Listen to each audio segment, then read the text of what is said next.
Okay, good morning all of you. Quickly check कर लीजिए क्या मैं लाइव हूं, ऑडिबल हूं, विजिबल हूं। Yup, I am live, I am audible, I am visible.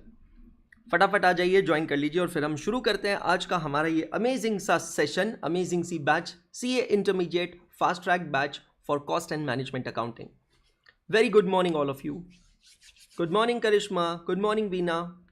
Will just wait for another 1 minute because fast track batch में एक minute बहुत इंपॉर्टेंट होता है। तो टारगेट रहेगा डेली का हमारा बहुत simple, within 1 minute teaching start हो जानी चाहिए। Good morning Sania Saeed, good morning all of you,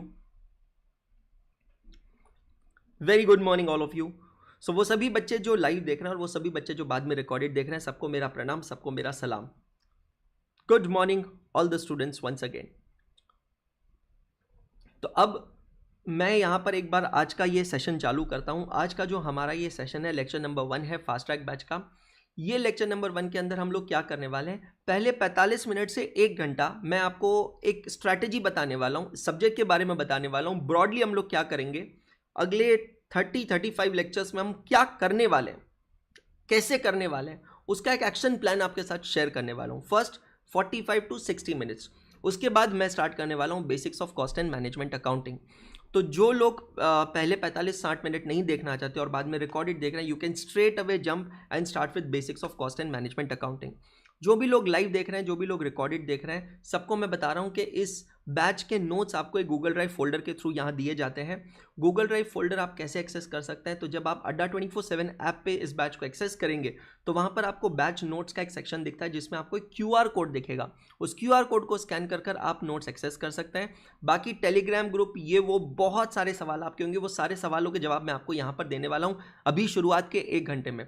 तो अगर कोई भी नया स्टूडेंट है जो ये बैच को स्टार्ट कर रहा है, रिकॉर्डेड भी देख रहा हो, तो मैं सबसे रिक्वेस्ट करूंगा कि अगर आप इस बैच का पूरा फायदा लेना चाहते हैं तो इस बैच को लेक्चर नंबर 1 से शुरुआत से देखें। ट्रैकर सबसे ज्यादा इंपॉर्टेंट है, क्या है ट्रैकर, कैसे ट्रैकर, वो सब शुरुआत के 1 घंटे में मैं बताऊंगा।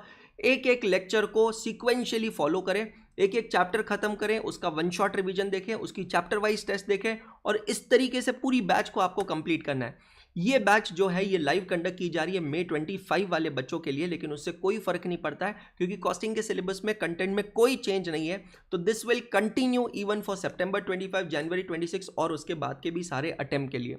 टारगेट बहुत सिंपल है, तकरीबन 30 से 35 लेक्चर्स के अंदर, मतलब 60 से 70 घंटों के अंदर हम पूरा कॉस्ट एंड मैनेजमेंट अकाउंटिंग का सिलेबस रिवाइज करेंगे। एक चैप्टर रिवाइज होगा, एक कंसेप्ट रिवाइज होगा, क्वेश्चन सॉल्विंग पे ज्यादा करेंगे फोकस और आप सबको मेरी रेगुलर बुक्स इसके साथ में दी जाएगी। ये तो एक क्विक ब्रीफ था, अब हम करते हैं शुरू।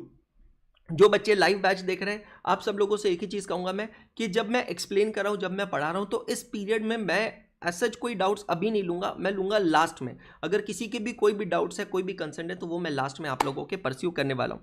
Good morning Prachi, good morning Raksha, good morning Keshav, good morning all of you. So नमस्कार, गुड मॉर्निंग, सत श्री अकाल, आदाब, स्वागत है सभी का एकाग्रता सीए के CA intermediate fast track batch for cost and management accounting में। मेरा नाम है सीए अंशुल अग्रवाल और मैं आप सभी का करता हूं तहे दिल से स्वागत। मां सरस्वती का आशीर्वाद लेकर आज हमारी ये नई शुरुआत करते हैं। और अपनी जिंदगी में कोई भी नई शुरुआत करते समय ये बहुत जरूरी है कि आपकी जिंदगी में जो आपके पिलर्स हैं, जिनकी वजह से आप हैं, जिनकी वजह से आपका वजूद है, तो आप उन सब का आशीर्वाद ले। तो मैं अपने गुरु डॉक्टर शिवाजी बिकाजी जावरे, अपनी नानी जी, अपने पेरेंट्स, अपनी वाइफ सीए स्वाति अग्रवाल, अपने मेरी लाइफ के सबसे बड़े सोर्स ऑफ इंस्पिरेशन मेरे बेटे विवान को और मेरे प्यारे बच्चे आप लोगों को ये बैच डेडिकेट करता हूँ।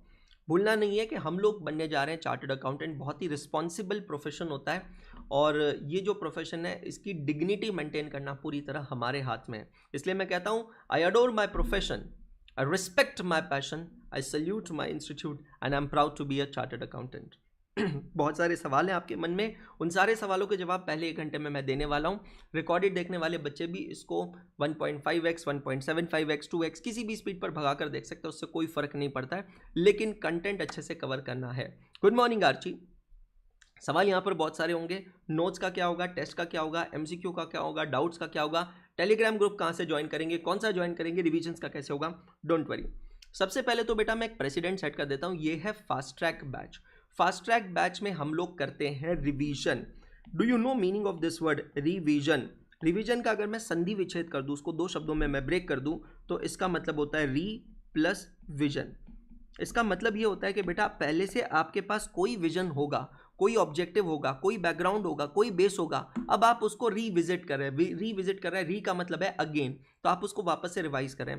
तो काफ़ी बार बच्चा एक सवाल पूछता है कि सर मैं फर्स्ट टाइम पढ़ाई कर रहा हूँ, मैं पहली बार स्टडीज़ कर रहा हूँ, क्या ये फास्ट ट्रैक बैच मेरे काम की होगी? मैं आंसर कहूँगा partially yes, partially no. But अगर मैं स्ट्रांगली पर्सनली सजेस्ट करूँगा तो मैं कहूँगा नहीं, अगर आप पहली बार पढ़ाई कर रहे हो, फर्स्ट टाइमर हो, तो आपको रेगुलर बैच ही देखना चाहिए, फास्ट ट्रैक बैच बिल्कुल नहीं देखना चाहिए। तो अंशुल सर एक बार थोड़ा सा डिफरेंस बता दो कि रेगुलर बैच और फास्ट ट्रैक बैच में। ये लो आपने कहा और ये रहा डिफरेंस आप लोगों के सामने। मेरा CA intermediate cost and management accounting का जो रेगुलर बैच है, जो अभी रिसेंटली खत्म हुआ है, ये रेगुलर बैच में टोटल 65 लेक्चर्स हैं ऑफ 2 आवर्स ईच, मतलब तकरीबन 130 घंटे का बैच है। इस रेगुलर बैच के अंदर आपको मिलता है गूगल ड्राइव का फोल्डर जिसमें है मेरा ट्रैकर। वेल अच्छी चीज़ ये है कि फास्ट ट्रैक और रेगुलर दोनों के लिए नोट्स भी मैंने वही रखे हैं, गूगल ड्राइव का फोल्डर भी मैंने वही रखा है, तो आपको कोई परेशानी का सामना नहीं करना पड़ेगा। ये जो रेगुलर बैच है ये 130 घंटे के अंदर हमने कवर किया और इसके अंदर हमने बहुत सारे करीबन 300 से ज़्यादा क्वेश्चंस हमने क्लास में सॉल्व किए हैं। मेरी टोटल 3 बुक्स आती है, वॉल्यूम 1 और 2 है क्लास बुक, वॉल्यूम नंबर 3 है सेल्फ प्रैक्टिस बुक। तो सेल्फ प्रैक्टिस बुक के अंदर आपको दिए हैं बहुत सारे क्वेश्चंस अलॉन्ग विद सॉल्यूशंस जिसको आप अलग से प्रैक्टिस कर सकते हैं। तो कॉस्ट एंड मैनेजमेंट अकाउंटिंग की बुक के अंदर तकरीबन 470 से ज़्यादा क्वेश्चंस आप लोगों को मिल जाते हैं। तो ये रेगुलर बैच अगर आप करते हैं, फर्स्ट टाइमर है, तो आपके लिए बेस्ट होगा।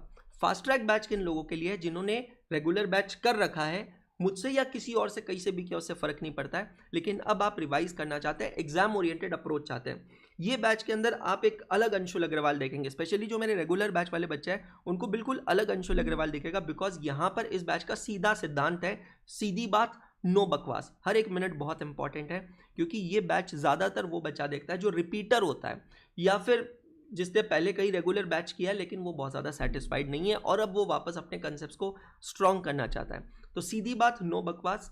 पहले 1 मिनट में आप ये ऑब्जर्व करेंगे, हर एक लेक्चर में फर्स्ट 1 मिनट में टीचिंग चालू हो जाएगी। आज का तो इंडक्शन लेक्चर है, तो पहले 1 घंटा 45 मिनट मुझे आपको ये सारी चीज़ें बतानी है, उसके बाद चीज़ें टीचिंग स्टार्ट हो जाएगी। ठीक है, नाउ ब्रीफ इंट्रोडक्शन। मेरा नाम है CACS Anshul Agarwal. I am the founder and director of Ekagrata CA along with my 3 other co-founders, CA Nishant Kumar, professor Jatin Dimla and CACS Swati Agarwal. हम लोगों ने एकाग्रता बनाया और ये एकाग्रता इसीलिए बनाया ताकि आप लोगों के लिए कुछ बेहतर कर सके। और हमारा डॉक्ट्रिन है, ना भूत हो ना भविष्यति, ना ऐसा पहले कभी हुआ था ना आगे कोई होगा।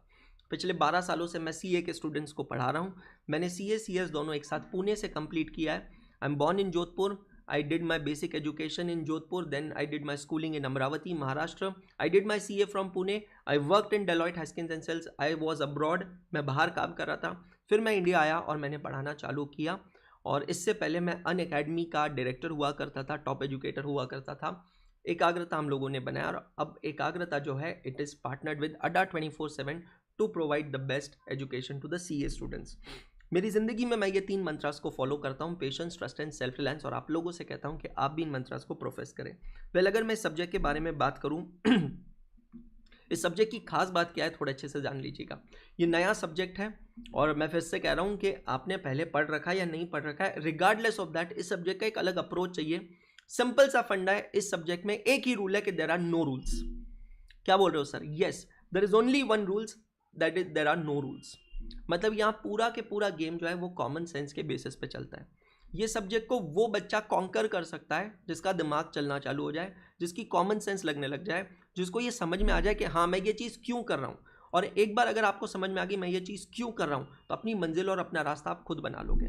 ये वो सब्जेक्ट है जिसमें पिछले 20 सालों से कोई अमेंडमेंट नहीं हुई है। अमेंडमेंट के नाम पर कुछ चैप्टर्स हटाए गए, कुछ कंसेप्ट हटाए गए, बट एडिशन यहाँ पर कुछ भी नहीं हुआ है। ये वो सब्जेक्ट है जिसके बेसिस पर पहले ओल्ड सिलेबस में CA फाइनल पे एक सब्जेक्ट बनता था जिसका नाम था standard cost performance analysis and decision making, SCMPE नाम का एक सब्जेक्ट CA फाइनल में ओल्ड सिलेबस में हुआ करता था। नए सिलेबस से वो हटा दिया गया है और सेल्फ बेस्ड ऑनलाइन मॉड्यूल में उसको इंक्लूड किया गया। तो आपको ये समझना है कि ऑल एंड ऑल ये जो सब्जेक्ट है ये सब्जेक्ट बहुत इंपॉर्टेंट है। खास बात पता है सब्जेक्ट की क्या है? हमारे लिए जो ये सिर्फ एक सब्जेक्ट है, ये एक्चुअल में एक प्रोफेशनल डिग्री है।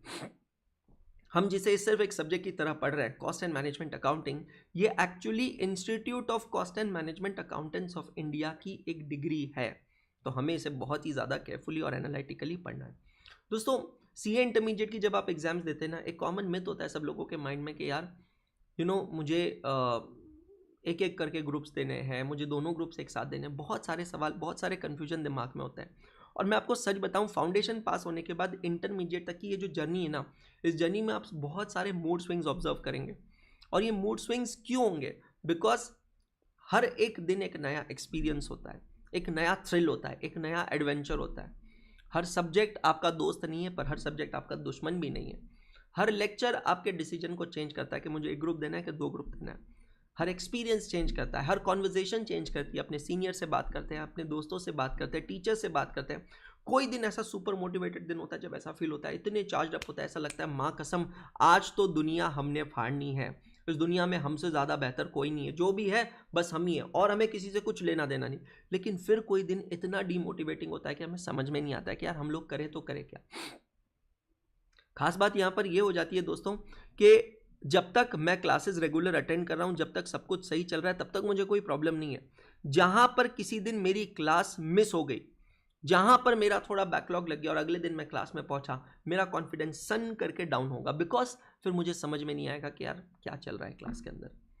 सबसे मुश्किल यहाँ पर कंसेप्ट्स को पढ़ना नहीं है। आपको पता है सबसे मुश्किल चीज़ एक सीए इंटरमीडिएट स्टूडेंट के लाइफ की क्या होती है? कंसिस्टेंसी, खुद को कंसिस्टेंट बनाए रखना, खुद को रेगुलर बनाए रखना, ये सबसे मुश्किल चीज़ होती है। और मैक्सिमम बच्चा जो ये सेशन देख रहा है, जो ये बैच देख रहा है, ये वही बच्चा है जो इंटरमीडिएट की जर्नी से निकल के आ चुका है। लेकिन फिर भी ये सब जानते हुए भी आज वो ये चीज़ सुन रहा है, क्योंकि वो चाहता है कि कोई उसे बैठकर बताए कि what he has been through. तो सीए इंटरमीडिएट की जो जर्नी है काफ़ी टर्बुलेंट जर्नी है। एंड मुझे ऐसा लगता है कि हमने पुराने ज़माने में सुना है कि ऋषि मुनि जंगलों में जाते थे, पहाड़ों पर जाते थे और वहाँ पर जाकर तपस्या करते थे। मेरी ओपिनियन में ना एक सच्ची तपस्या एक सीए इंटरमीडिएट स्टूडेंट करता है। ना मैं फाउंडेशन कहूँगा, ना मैं फाइनल कहूँगा। और इसलिए नहीं क्योंकि मैं इंटरमीडिएट की बैच में बैठा हूँ, इसलिए कहूँगा क्योंकि फाउंडेशन का बच्चा जो है उसको पता है कि यार, और आपको अच्छे से पता है कि फाउंडेशन का सिलेबस जो है वो कुछ भी नहीं है सीए इंटरमीडिएट के सामने। और सर आप सीए फाइनल को तपस्या क्यों नहीं कह रहे हो? वो भी एक तपस्या है, वो घोर तपस्या है। ये तपस्या की शुरुआत है। यहाँ पर आप एक ऐसे जंगल में बैठकर तपस्या कर रहे हो जहाँ आसपास में हरे हरे पेड़ पौधे हैं, खुशबू वाले फूल है, फल लगे हैं बहुत सारे, किसी प्रकार का डर नहीं है, सामने से झील बह रही है, सब कुछ अच्छा लग रहा है। लेकिन सीए फाइनल वो तपस्या जहाँ आपके आसपास खूंखार जानवर बैठे हैं, कांटों भरे पेड़ हैं, वहाँ खुशबू वाले पेड़ नहीं है, वहाँ बदबूदार माहौल है। उस माहौल में आपको सीए बनना है, तो वो एक अलग लेवल की तपस्या। लेकिन सीए फाउंडेशन से पास होते ही जब बच्चा इंटरमीडिएट में आता है ना, उसकी उम्र कुछ खास नहीं बढ़ती है, उसका कद काठी कुछ खास नहीं बढ़ता है, उसका दिमाग कुछ खास नहीं बढ़ता है, लेकिन उसकी ज़िंदगी में एकदम से ना बहुत सारे चैलेंजेस का प्रवेश होता है और वो सीए इंटरमीडिएट के स्टूडेंट के लिए तपस्या बना देता है। दोस्त सबसे मुश्किल चीज़ उस दुनिया में पता है क्या है? सबसे मुश्किल चीज़ आसान चीज़ को निरंतर डेली करते रहना, ये सबसे मुश्किल चीज़ होती है। अगर कोई चीज़ मुझे कुछ समय तक करनी है तो इतनी मुश्किल नहीं है, लेकिन कोई चीज़ मुझे अगर रोज़ रोज़ करते रहना है ना, तो वो बहुत ज़्यादा मुश्किल होता है। लेकिन जब ऐसी मुश्किल सिचुएशन से हम लोग गुजरते हैं, निकलते हैं, तो हमें उन लोगों के बारे में सोचना है जो हमारे आसपास है। कौन? हमारे पेरेंट्स। हमारी मम्मी हर रोज़ वही काम करती है जो पिछले कई सालों से करती आ रही है, सुबह उठना, चाय बनाना, टिफ़िन बनाना, खाना बनाना, ये करना वो करना। हमारे पापा हर रोज़ वही काम करते आ रहे हैं जो इतने सालों से करते जा रहे हैं। सुबह उठते हैं, चाय पीते हैं, तैयार होते हैं, अपना बैग रेडी करते हैं और अपने ऑफिस जाते हैं, ऑफिस जाके काम करके शाम को वापस आते हैं, खाना खाते, सो जाते हैं। ये एक सेम स्टैटिक रूटीन है। But then what keeps them motivated is the same thing what keeps you motivated. हमें बस वो एक छोटा सा मोटिवेशन हमारे अंदर ढूंढना है कि हाँ हम कर सकते हैं। बहुत सारा बच्चा जो ये सेशन देख रहा है, हो सकता है वो उसका रिजल्ट नेगेटिव आया हो सकता है वो कहीं ना कहीं से हताश हुआ हो, परेशान हुआ हो। मैं एक ही चीज़ कहना चाहूँगा, ये पूरी जो अगली जर्नी होने वाली है ना हमारी 30 से 35 लेक्चर की, मैं आज ही आपको एक एक्शन प्लान दे रहा हूँ। ये जर्नी के अंदर मैं आपसे ये प्रॉमिस कर रहा हूँ कि मैं आपकी जर्नी को बहुत स्मूथ बना दूंगा, बहुत इंटरेस्टिंग बना दूंगा। मैं मजबूर कर दूंगा कि आप इस सब्जेक्ट से प्यार कर बैठो, तैयार हो जाओ आप सब जन अपना ब्रेकअप करने के लिए। आपकी जो भी गर्लफ्रेंड्स होगी, बॉयफ्रेंड्स होंगे, उनके साथ ब्रेकअप करने के लिए तैयार हो जाओ। बिकॉज अब you are going to enter into a new relationship, and that is C for costing and C for common sense, and that is going to be your new buddy. दोस्तों CA intermediate के जो 6 papers हैं, बहुत ज़्यादा इसके ऊपर discussion नहीं करेंगे क्योंकि कॉस्ट एंड मैनेजमेंट अकाउंटिंग का कोर्स है, तो हम लोग पूरा जो फोकस है वो उसी पे करने वाले हैं। ये जो पूरा के पूरा सिलेबस है, ये 600 मार्क का सिलेबस है। पास होने के लिए हर बच्चे को एग्रीगेट 50% चाहिए, मतलब 300 मार्क्स चाहिए, और हर सब्जेक्ट में 40% मिलना चाहिए। मतलब 100 में से 40 मार्क्स आपको मिलना चाहिए।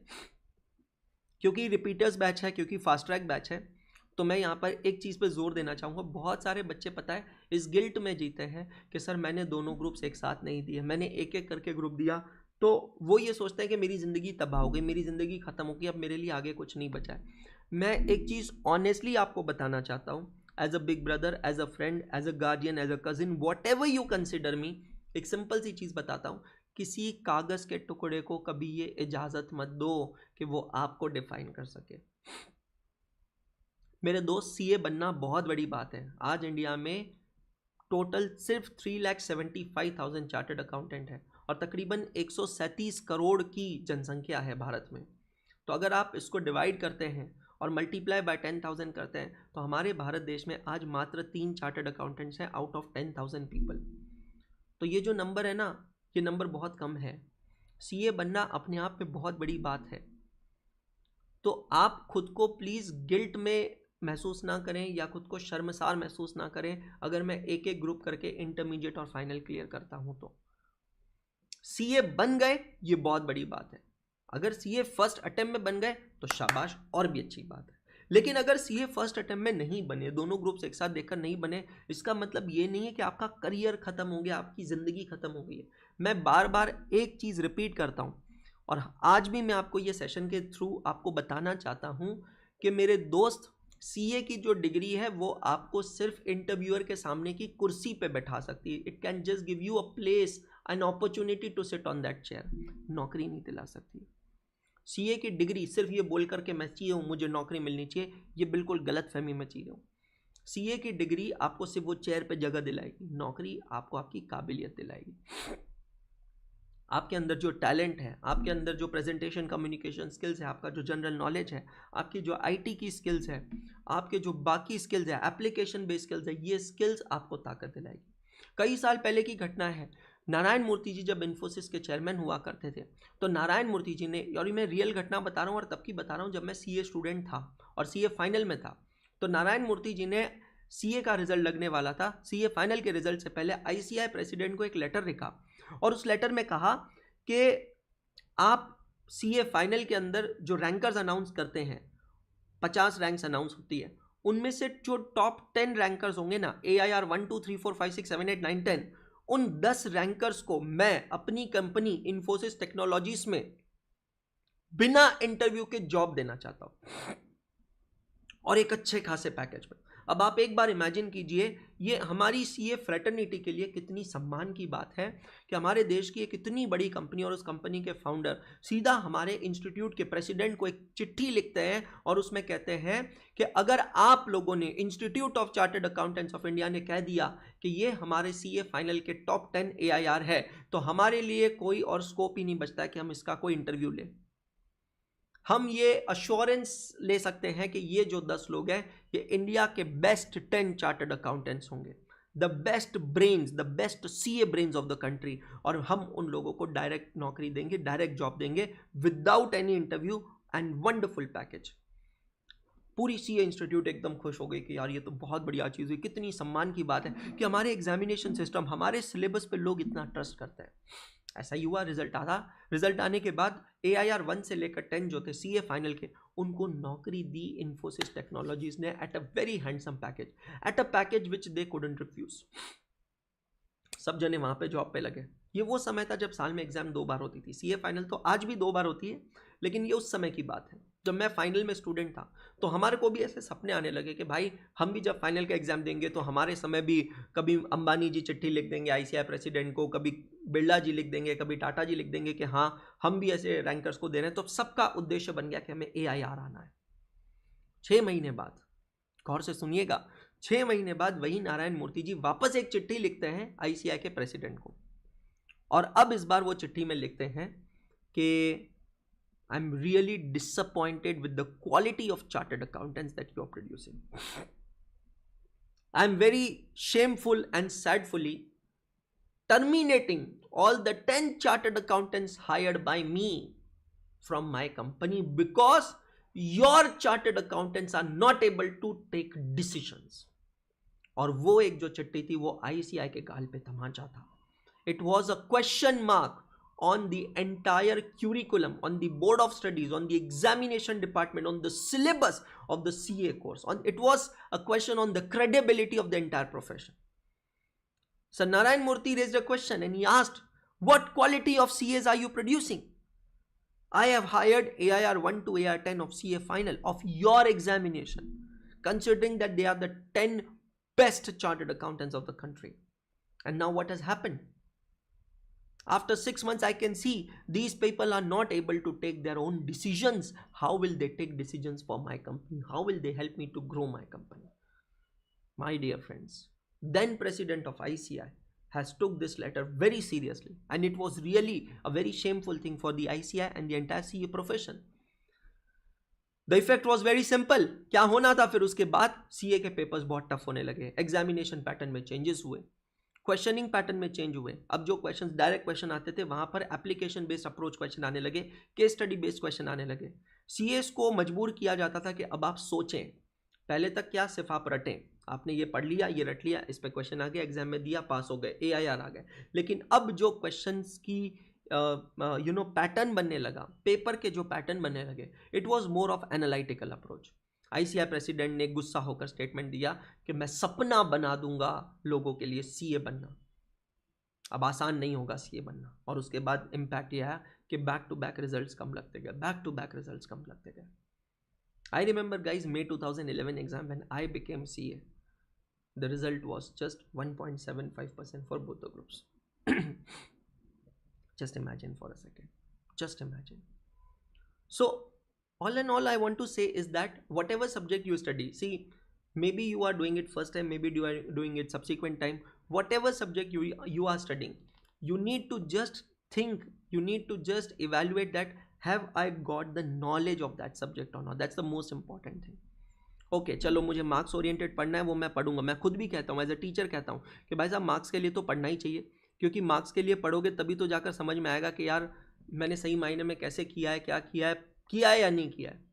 पर मोर इम्पॉर्टेंट ये है कि आप मार्क्स से ज़्यादा ना आप नॉलेज के लिए पढ़ो. मार्क्स आपको अपने आप मिलेंगे, ये चीज़ आपको समझनी पड़ेगी. You will automatically get the marks. But सबसे इंपॉर्टेंट है नॉलेज के लिए पढ़ना. वो नॉलेज आपके अंदर होनी चाहिए, और वो नॉलेज के लिए वो भूख आपके अंदर होनी चाहिए कि नहीं, I am hungry for that knowledge. मुझे चाहिए, मुझे बताओ ये कैसे होता है, क्यों होता है, क्या होता है. क्योंकि CA बनने के बाद मुझे क्या करना है, ये जो नॉलेज, ये जो टूल्स मैं अपने पास जमा कर रहा हूँ ना, इन टूल्स का मदद करके यूज़ करके मुझे अपने ऑर्गेनाइजेशन को, अपने क्लाइंट को, अपने बिजनेस को बढ़ाना है. और अगर मैं ये सब नहीं कर पा रहा हूँ तो फिर तो really it's a question that what quality of chartered accountant am I. Are you getting my point? तो ये चीज़ को समझना है दोस्तों. एज आई सेड, मेरी कॉस्ट एंड मैनेजमेंट अकाउंटिंग की टोटल 3 बुक्स हैं. बुक नंबर 1 और 2 जो है वो है क्लास बुक, आप लोगों को मिलेगी. क्लास बुक का मतलब होता है ये बुक हमारी इस बैच का स्कोप है. रेगुलर बैच भी, फास्ट ट्रैक बैच भी, दोनों में मैंने सेम बुक रखी है, बिकॉज हम लोगों का प्रिंसिपल ये मानना है ना कि फास्ट ट्रैक बैच में अलग मटीरियल बनाएंगे तो बच्चों की पढ़ाई कम होगी. तो सर फास्ट ट्रैक बैच में आप 65 लेक्चर से 30 लेक्चर्स पे कैसे आएंगे? बहुत सिंपल है. एक्सप्लेनेशन बहुत कंसाइज रहेगा, एग्जाम्पल्स बहुत कंसाइज रहेंगे, डिस्कशन बहुत कंसाइज रहेगा, इधर उधर की बातें ज़्यादा नहीं होगी. क्लास चालू होगा, विदिन 1 मिनट टीचिंग चालू हो जाएगी. पूरा टाइम हम यूज़ करेंगे और फोकस करेंगे प्रॉब्लम सॉल्विंग पे. होमवर्क क्वेश्चंस ब्रीफली चेक होंगे. रेगुलर बैच में डिटेल में सॉल्व होते हैं, यहाँ पर ब्रीफली चेक होते हैं, लेकिन रिसोर्सेज में कोई कमी नहीं रखेंगे. वॉल्यूम नंबर 3 जो है, it's a self practice book. Self practice book is like a compiler, जहाँ पर मैंने ओल्ड सिलेबस के RTP, MTP, PYQs इन सब को कंपाइल करके आपके लिए चैप्टर वाइज प्रैक्टिकल और थ्योरी क्वेश्चंस को मैंने अरेंज किया. सर ये तो हो गया, तो थ्योरी भी इसी में कवर्ड है, थ्योरी भी पूरी इसमें कवर्ड है. अब सर MCQs की बात कर लेते हैं. MCQs का क्या करेंगे? MCQs के लिए मैं आपके कुछ अलग से सेशन ले रहा हूँ और लेने वाला हूँ. सर उसकी लिंक्स कहाँ मिलेगी? आपको ट्रैकर में मिलेगी. सर ये ट्रैकर क्या है वो भी मैं आपको बताने वाला हूँ. मतलब ये बैच एंड होने तक आप लोगों के लिए डेडिकेटेड MCQ सेशंस लगेंगे और वो सब आपको ट्रैकर में मिलेंगे. सो एक चीज़ अपने जहन में उतार लो, सबसे इंपॉर्टेंट चीज़ जो आप लोगों के लिए है वो क्या है बेटा जी? ट्रैकर. दूसरी चीज़, हमेशा आप लोगों को ये एक चीज़ अपने दिमाग में, अपने सामने रखनी है. मैंने मेरी बुक्स में छाप के दिया है कि costing is all about common sense. You have to think. हम सबके दिमाग में ना दोस्त एक स्विच होता है, एक कॉमन सेंस का स्विच होता है. बस वो स्विच के चालू होने की देरी है. जिस मोमेंट पे वो स्विच चालू हो गया, तो चीज़ें अपने आप सुलझने लगेगी। क्योंकि यहाँ पर फाइनेंशियल अकाउंटिंग की तरह एक स्टैटिक फॉर्मेट नहीं है कि ये ट्रेडिंग अकाउंट है, ये प्रॉफिट एंड लॉस अकाउंट है, ये बैलेंस शीट है, ये आया तो इधर लिखने का, ये आया तो उधर लिखने का, ऐसा कुछ नहीं है। आपको अपना रास्ता खुद बनाना होता है। मंजिल आपके सामने है, रास्ता आपको खुद बनाना होता है। काफ़ी बार ऐसा होता है कि यार हम किसी एक मेथड पे बात कर रहे हैं, बच्चा कोई अलग ही मेथड निकालता है, निकाल सकता है, और इसमें कुछ गलत नहीं है, कुछ भी गलत नहीं है। रट्टाफिकेशन की ज़रूरत नहीं है। कुछ थोड़े बहुत फॉर्मूलाज हैं, वो थोड़े बहुत फॉर्मूलाज आप लोगों को समझना है, देखना है और आगे बढ़ना है। नाउ एक जनरल स्ट्रैटेजी अगर मैं बताऊं, ब्रॉड स्ट्रैटेजी, तो आपको क्या करना है, आपको सबसे पहले अपनी लिमिट्स को समझना है और उन लिमिट्स को सरपास करने की कोशिश करना है। एक एक क्वेश्चन, एक एक कंसेप्ट जब हम देखेंगे, जब भी हम पढ़ेंगे ना, तो आप पता क्या करोगे, खुद को चैलेंज करोगे। ये देखोगे कि यार मुझे क्या आ रहा है, क्या नहीं आ रहा है, और ये चैलेंजिंग प्रोसेस के अंदर ना आपको पता चलेगा कि यार मेरी लिमिट्स क्या है, मैं कितना कर पा रहा हूँ, कितना नहीं कर पा रहा हूँ। सोचने की लिमिट पता चलेगी, बैठने की लिमिट पता चलेगी, लिखने की लिमिट पता चलेगी, समझने की लिमिट पता चलेगी। हर तरीके से आपको अपनी कैपेबिलिटी को, अपनी लिमिट्स को पहले समझना है और फिर उन लिमिट्स को स्ट्रेच करने की कोशिश करना है। आसान नहीं होता है, स्पेशली जब एक बच्चा जो सीए इंटरमीडिएट की एग्ज़ाम दे चुका हो, रिजल्ट नेगेटिव आ चुका हो, उसके बाद में जब पढ़ने बैठता है, तो जब वो किताबों का पन्ना पलटता है ना, तो हर एक पन्ने पे उसको एक कहानी याद आती है उस दिन की, कि अच्छा जिस दिन मैं इस पेज पे था, जब ये क्वेश्चन हुआ था, जब ये लेक्चर हुआ था, तब क्लास में ये डिस्कशन हुआ, तब ऐसा हुआ था, वैसा हुआ था, और वो हर एक चीज़ उसको तोड़ती जाती है। कहते हैं ना, अगर एक बार की मौत आ जाए तो काफ़ी है, लेकिन एक रिपीटर बच्चा जो होता है ना, हर एक पन्ने पे उसकी एक, कहते हैं ना, एक जिल्लत भरी मौत लिखी होती है, और वो उन थॉट से बाहर ही नहीं आ पाता। बहुत खुद को सेल्फ मोटिवेट करके कैसे तो पढ़ने बैठता है कि भाई चलो अब मैंने पढ़ना है, अब मैंने देखना है, और फिर जब वो एक पन्ना पलटता है जहाँ पर टीचर ने कुछ नोट्स लिखवाए थे, उसके कुछ नोट्स लिखे हुए देखे, तो उसके दिमाग में एक सवाल आता है कि फिर क्यों, फिर ऐसा क्यों हुआ कि फिर मैं वापस रह गया। बहुत सिंपल सा थॉट है, आंसर बहुत सिंपल है, खुद नहीं सवाल पूछना है, खुद को जवाब देना है, क्योंकि शायद अभी मेरी प्रिपरेशन पूरी नहीं हुई होगी। डेफिनेटली लक का कुछ योगदान है, कुछ कंट्रीब्यूशन है, बट उसको क्वांटिफाई करके कोई पॉइंट नहीं है। लोग कहते हैं सीए में 50% लक है, 50% हार्डवर्क है, कोई कहता है नहीं 50 नहीं है, 30 लक है, 70 हार्डवर्क है, कोई कहता है नहीं 70 लक है, 30। मैं कह रहा हूँ इससे क्या हो जाएगा, हमने कोई सट्टा थोड़ी लगाना है इस पर, हमने सिंपल सी चीज़ सोची, सिंपल सा थॉट देना है कि शायद मेरी एजुकेशन, मेरी अंडरस्टैंडिंग अभी पूरी नहीं हुई है, जिसकी वजह से मुझे अभी भी ये पूरा सब्जेक्ट अच्छे से देखना है, अच्छे से पढ़ना है। That's all, that's all. तो मुझे एक और मौका मिला है, मुझे एक और चांस मिला है, और मैं क्यों ना इस मौके का और चांस का पूरा फ़ायदा उठाऊं।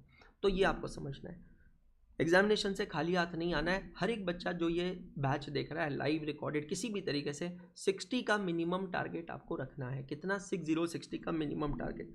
Proper guidance and study planning is of utmost importance.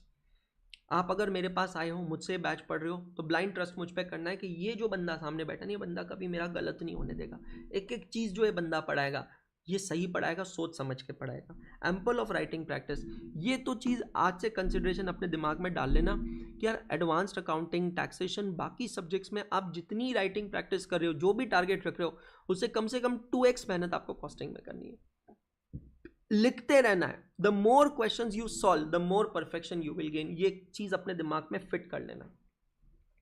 मेरा एडवांस्ड अकाउंटिंग का वॉल्यूम 3 जो है ना, उसमें 150 से 200 क्वेश्चन है, लेकिन कॉस्टिंग के वॉल्यूम 3 में 470 से ज़्यादा क्वेश्चन है। क्यों? इसी वजह से, बिकॉज राइटिंग प्रैक्टिस बहुत ज़्यादा ज़रूरी है। यार सिंपल सी चीज़ है, जैसे एक डॉक्टर के लिए बीमारी सेम हो सकती है, पर सामने आने वाला पेशेंट अलग है, पेशेंट के कम्युनिकेट करने का तरीका अलग है, पेशेंट के सिम्टम्स अलग है, उसकी बॉडी एनाटॉमी सेम होगी, बट वैसे उसकी बॉडी और बॉडी को पढ़ने का स्ट्रक्चर अलग है। ठीक उसी तरह कॉस्टिंग के अंदर हर क्वेश्चन एक दूसरे से अलग होता है, हर क्वेश्चन में कुछ यूनिकनेस छुपी होती है, और आपको ये यूनिकनेस को निकाल कर लेकर आना है। Legible handwriting, neat presentation, ये एक ऐसा प्रैक्टिकल सब्जेक्ट है जिसमें 20 से 25 मार्क की थ्योरी आती है। तो थ्योरी पे मैंने ज़बरदस्त यहाँ पर एक एम्फोसिस दे रखा है। थ्योरी कैसे कवर करना है? यार मेरा बहुत सिंपल थॉट है, थ्योरी के लिए ना एक साथ नहीं बैठ सकते आप। हर एक चैप्टर के शुरुआत में मैं उसके थ्योरेटिकल एस्पेक्ट्स कवर करूंगा। मेरी बुक के अंदर मैंने थ्योरेटिकल उतना ही दिया जितने की ज़रूरत है, और वॉल्यूम नंबर 3 में एक प्रॉपर सेक्शन दिया है जहाँ पर थ्योरी और क्वेश्चंस और उसके आंसर्स दिए। Consistent and persistent study schedule is very important. एक मोटा मोटी ब्रॉड स्ट्रैटेजी मैंने आपको बता दी। आगे चल के आप जैसे जैसे लेक्चर्स देखेंगे, मैं फिर से कह रहा हूँ सिक्वेंशियली देखना है ट्रैकर के हिसाब से, आपको पता चलेगा कि 30 से 35 लेक्चर की ये बैच है, ठीक है। मेरा एडवांस्ड अकाउंटिंग का फास्ट ट्रैक कोर्स 34 लेक्चर का था, मैं कॉस्टिंग का मोटा मोटी उसी रेंज में मान रहा हूँ, 30 से 35 लेक्चर्स। आप किसी भी दिन शुरुआत करें, आप अटेम्प्ट से कितने भी नज़दीक हो, चाहे आप अटेम्प्ट से 45 दिन पहले भी ये कोर्स परचेज करते हैं और स्टार्ट करते हैं, मैं आपको गारंटी देता हूँ आप 60 मार्क ला सकते हैं, अगर आप जैसा मैं बोल रहा हूँ वैसा यहाँ पे करेंगे। सर मुझे कितनी देर पढ़ना पड़ेगा कॉस्ट एंड मैनेजमेंट अकाउंटिंग? तो डेली का आप अगर एक लेक्चर देख रहे हैं सपोज, तो जितनी देर का आप लेक्चर देख रहे हैं उतनी ही देर की मेहनत आपको सेल्फ स्टडी में देनी है। तो सपोज 2 घंटे का एक लेक्चर है तो 2 घंटा आपको सेल्फ स्टडी करना है, 4 घंटा आपने डेली कॉस्टिंग को दिया टुगेदर विद लेक्चर, तो आपको मैं अश्योरेंस दे रहा हूं कि आप 16 मार्क्स मिनिमम ये कोर्स से लेकर आ सकते हैं। Forming an appropriate study group and making your own notes to do revision before examination, that's very important.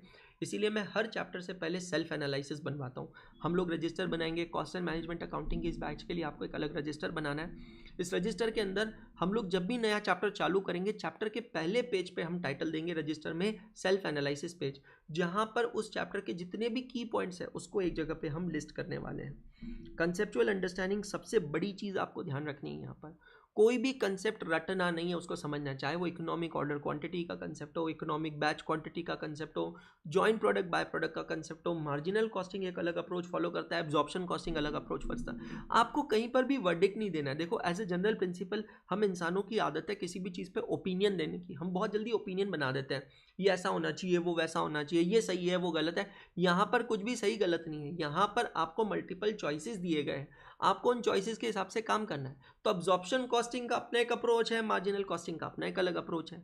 Method of costing के अंदर सर्विस कॉस्टिंग एक अलग मेथड है, तो प्रोसेस कॉस्टिंग एक अलग मेथड है। तो सही या गलत नहीं है, सब एक दूसरे से अलग है और आपको बस इस अलगनेस को पहचानना है। अलगनेस देखो क्या इंग्लिश है। एम्पल ऑफ प्रैक्टिस, मैं यार इस पॉइंट पे जोर दूंगा, हाथ टूट जाने चाहिए, जब तक फ्रैक्चर ना हो जाए तब तक क्वेश्चन सॉल्व करते रहना है, मरे दम तक लिखते रहना है। रजिस्टर भर भर के खाली कर दो, भर भर के खाली कर दो, मतलब साइड में निकाल दो, पेन की रिफिल्स खाली करो। जिस दिन ये होने लग गया समझ लेना कॉस्टिंग आपके कंट्रोल में है। पंक्चुअलिटी रेगुलरिटी इंपॉर्टेंट है। इस बैच के अंदर भी आपको होमवर्क मिलेंगे, होमवर्क थोड़े ज़्यादा रहेंगे। जैसे कि मैंने कहा कि डेली की एक क्लास, और डेली की एक क्लास के साथ आपसे सिंपल एक्सपेक्टेशन है कि आपको उसके साथ उतनी ही देर क्या करना है, सेल्फ स्टडी करना है। तो 2 घंटे की क्लास है तो 2 घंटा, 2 घंटे की क्लास है 2.25 घंटा, अप्रॉक्सीमेटली हर एक लेक्चर का ड्यूरेशन 1.25 से 2 घंटे के बीच में रहने वाला है। एक स्टैंडर्ड ड्यूरेशन मैं आपको बता रहा हूँ। तो आपको ये मान के चलना है मुझे डेली 2 घंटा कॉस्टिंग पढ़ना ही पढ़ना है, लेकिन जब पढ़ने बैठोगे तब दिमाग में सवाल आएगा कि मुझे क्या पढ़ना है, वो मैं आपको होमवर्क की मदद से बताने वाला हूँ। Self assessment while checking homework in class. हम होमवर्क के ऊपर बहुत ज़्यादा समय यहाँ पर स्पेंड नहीं करेंगे। अब अगेन एक और difference, regular batch versus fast track batch. Regular batch के अंदर डिटेल में हर एक होमवर्क क्वेश्चन सॉल्व होता है, डिस्कस होता है। फास्ट ट्रैक बैच के अंदर हम लोग ब्रीफली डिस्कस करेंगे।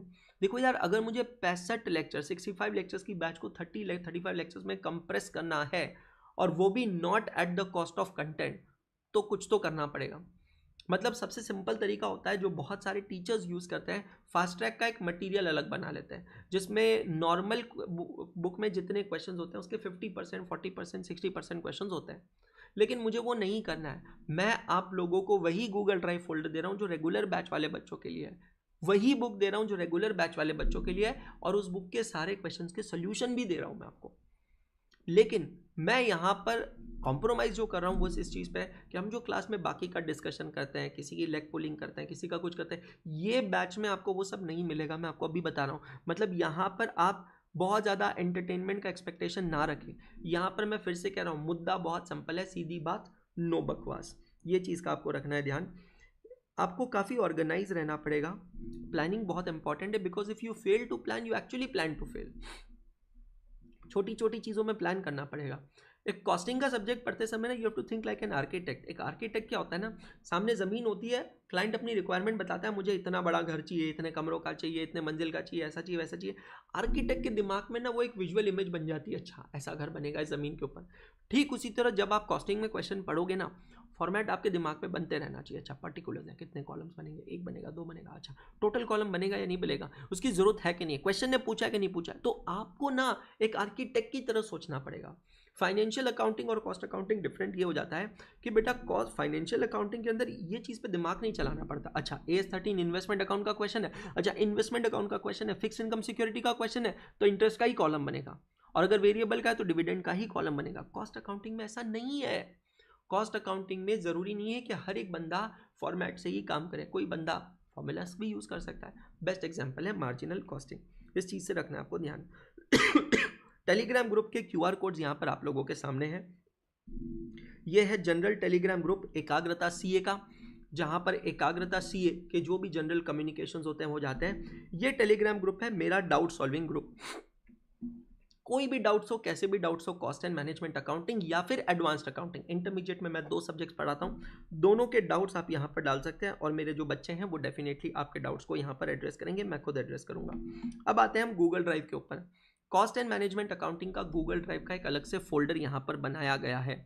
अब ये जो गूगल ड्राइव का फोल्डर है इसको आप आराम से एक्सेस कर सकते हैं। कैसे एक्सेस कर सकते हैं? जो लाइव बैच के बच्चे हैं, 1 मिनट रुकिए, मैं देखिए आपके साथ लाइव क्लास के अंदर इसकी लिंक शेयर कर रहा हूँ, इसकी लिंक को मैं पिन कर रहा हूँ, ठीक है। और जो रिकॉर्डेड बच्चे देखने वाले हैं, परेशान नहीं होना है क्योंकि ज़्यादातर बच्चे रिकॉर्डेड है। जो रिकॉर्डेड देखने वाले बेटा, आप अड्डा 24/7 के ऐप पे या वेब पे जब ये बैच को ओपन करेंगे तो ओपन करने से पहले आपको वहाँ पे क्लास नोट सेक्शन दिखाई देगा। जब वो क्लास नोट सेक्शन आप प्रेस करेंगे तो एक PDF आपके सामने ओपन होगा जिसपे QR कोड होगा। जैसे ही आप वो QR कोड को स्कैन करेंगे, स्कैन करते ही आप मेरे गूगल ड्राइव फोल्डर में आ जाएंगे। अब really speaking Google drive folder में क्या है, चलिए मैं आपको यहाँ पर एक बार दिखा देता हूँ। Just give me a minute, मैं आपको दिखा देता हूँ कि गूगल ड्राइव फोल्डर में क्या है।